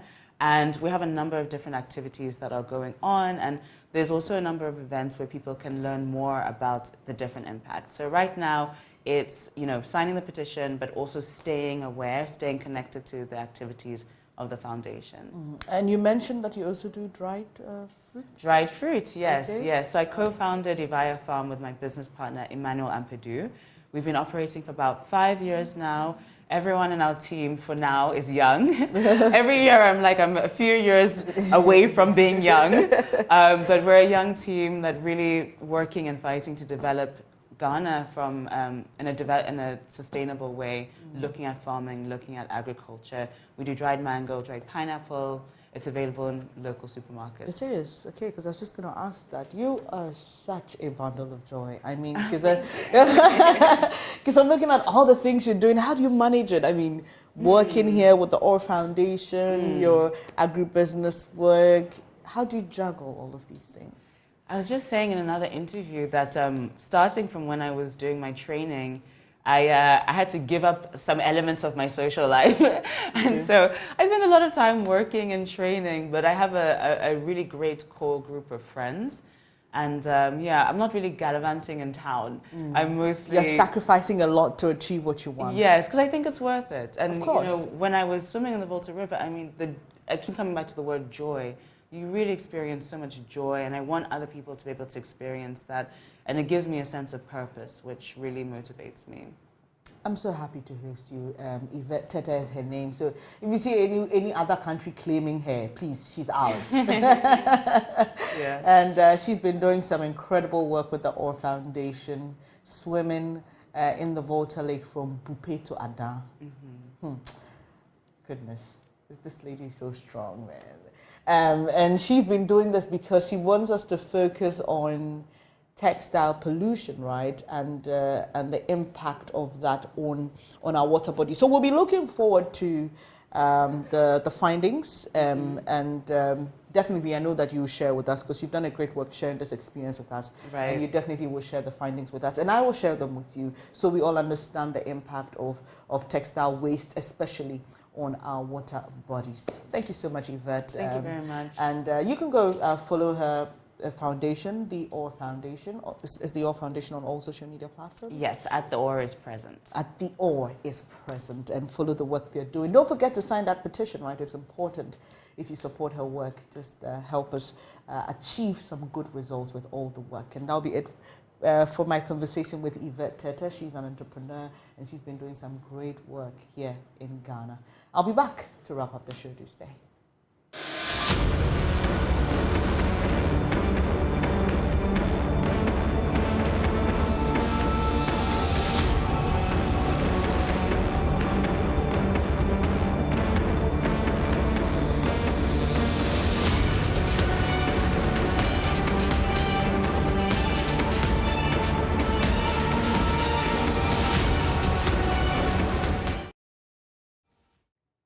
Hello there. Thank you so much for staying on the AM show. And Brace is back, and someone almost murdered his name, but don't worry, that's between the two of us. But it's been an exciting conversation. Brace, do you swim? No. You see the work Yvette is doing here. It's not a joke, right? No. She's done so well, and I think that we need to support her work in trying to highlight pollution of our water bodies, especially the Volta River by textiles. Well, so let's say thank you to Awake, and Water is Life. Awake is premium purified water treated to a strict purification process to ensure that every bottle on the market refreshes you better. We have the perfect sizes for all purposes: 330 ml and 500 ml bottles to fit your pockets and bags, 750 ml for the heavy drinkers, and 1.5 liters for those who always want more. Our 19-liter jar bottles are ideal for homes and offices. All you must do now is drink Awake purified drinking water wherever you go. Choose a bottle of Awake purified drinking water today and get quality hydration. Awake purified drinking water, one for life. Remember, for every bottle you buy, an amount is donated to the National Cardiothoracic Center. It's another quality product by Casapreco Company Limited. For bulk purchase, kindly call 026-235-1251. This advert, as always, is FDA approved. Let us also give credit to Endpoint Homeopathic for supporting us with the newspaper segment. They did well to do this for us, so we're grateful to you. I am told they're doing some prostate screening. So do pass by any of their branches and get your prostate screened. The women can do fertility testing to help all of us in what we do. Well, that'll be it for today's edition of the AM show. Brace, thank you for joining me to do this. I'm grateful, Always We are back again next week, Monday, with another exciting edition of the show. Enjoy your weekend. Don't forget, if you're still considering something to do to create some leisure, you can watch Latifah Abubakari's play Life is a Dream on the 27th and 28th, which is Saturday and Sunday. We'll be back on Monday, God willing. But for now, we leave you in Aisha's hands. She's coming. Aisha Ibrahim is up next with News Desk. Take care.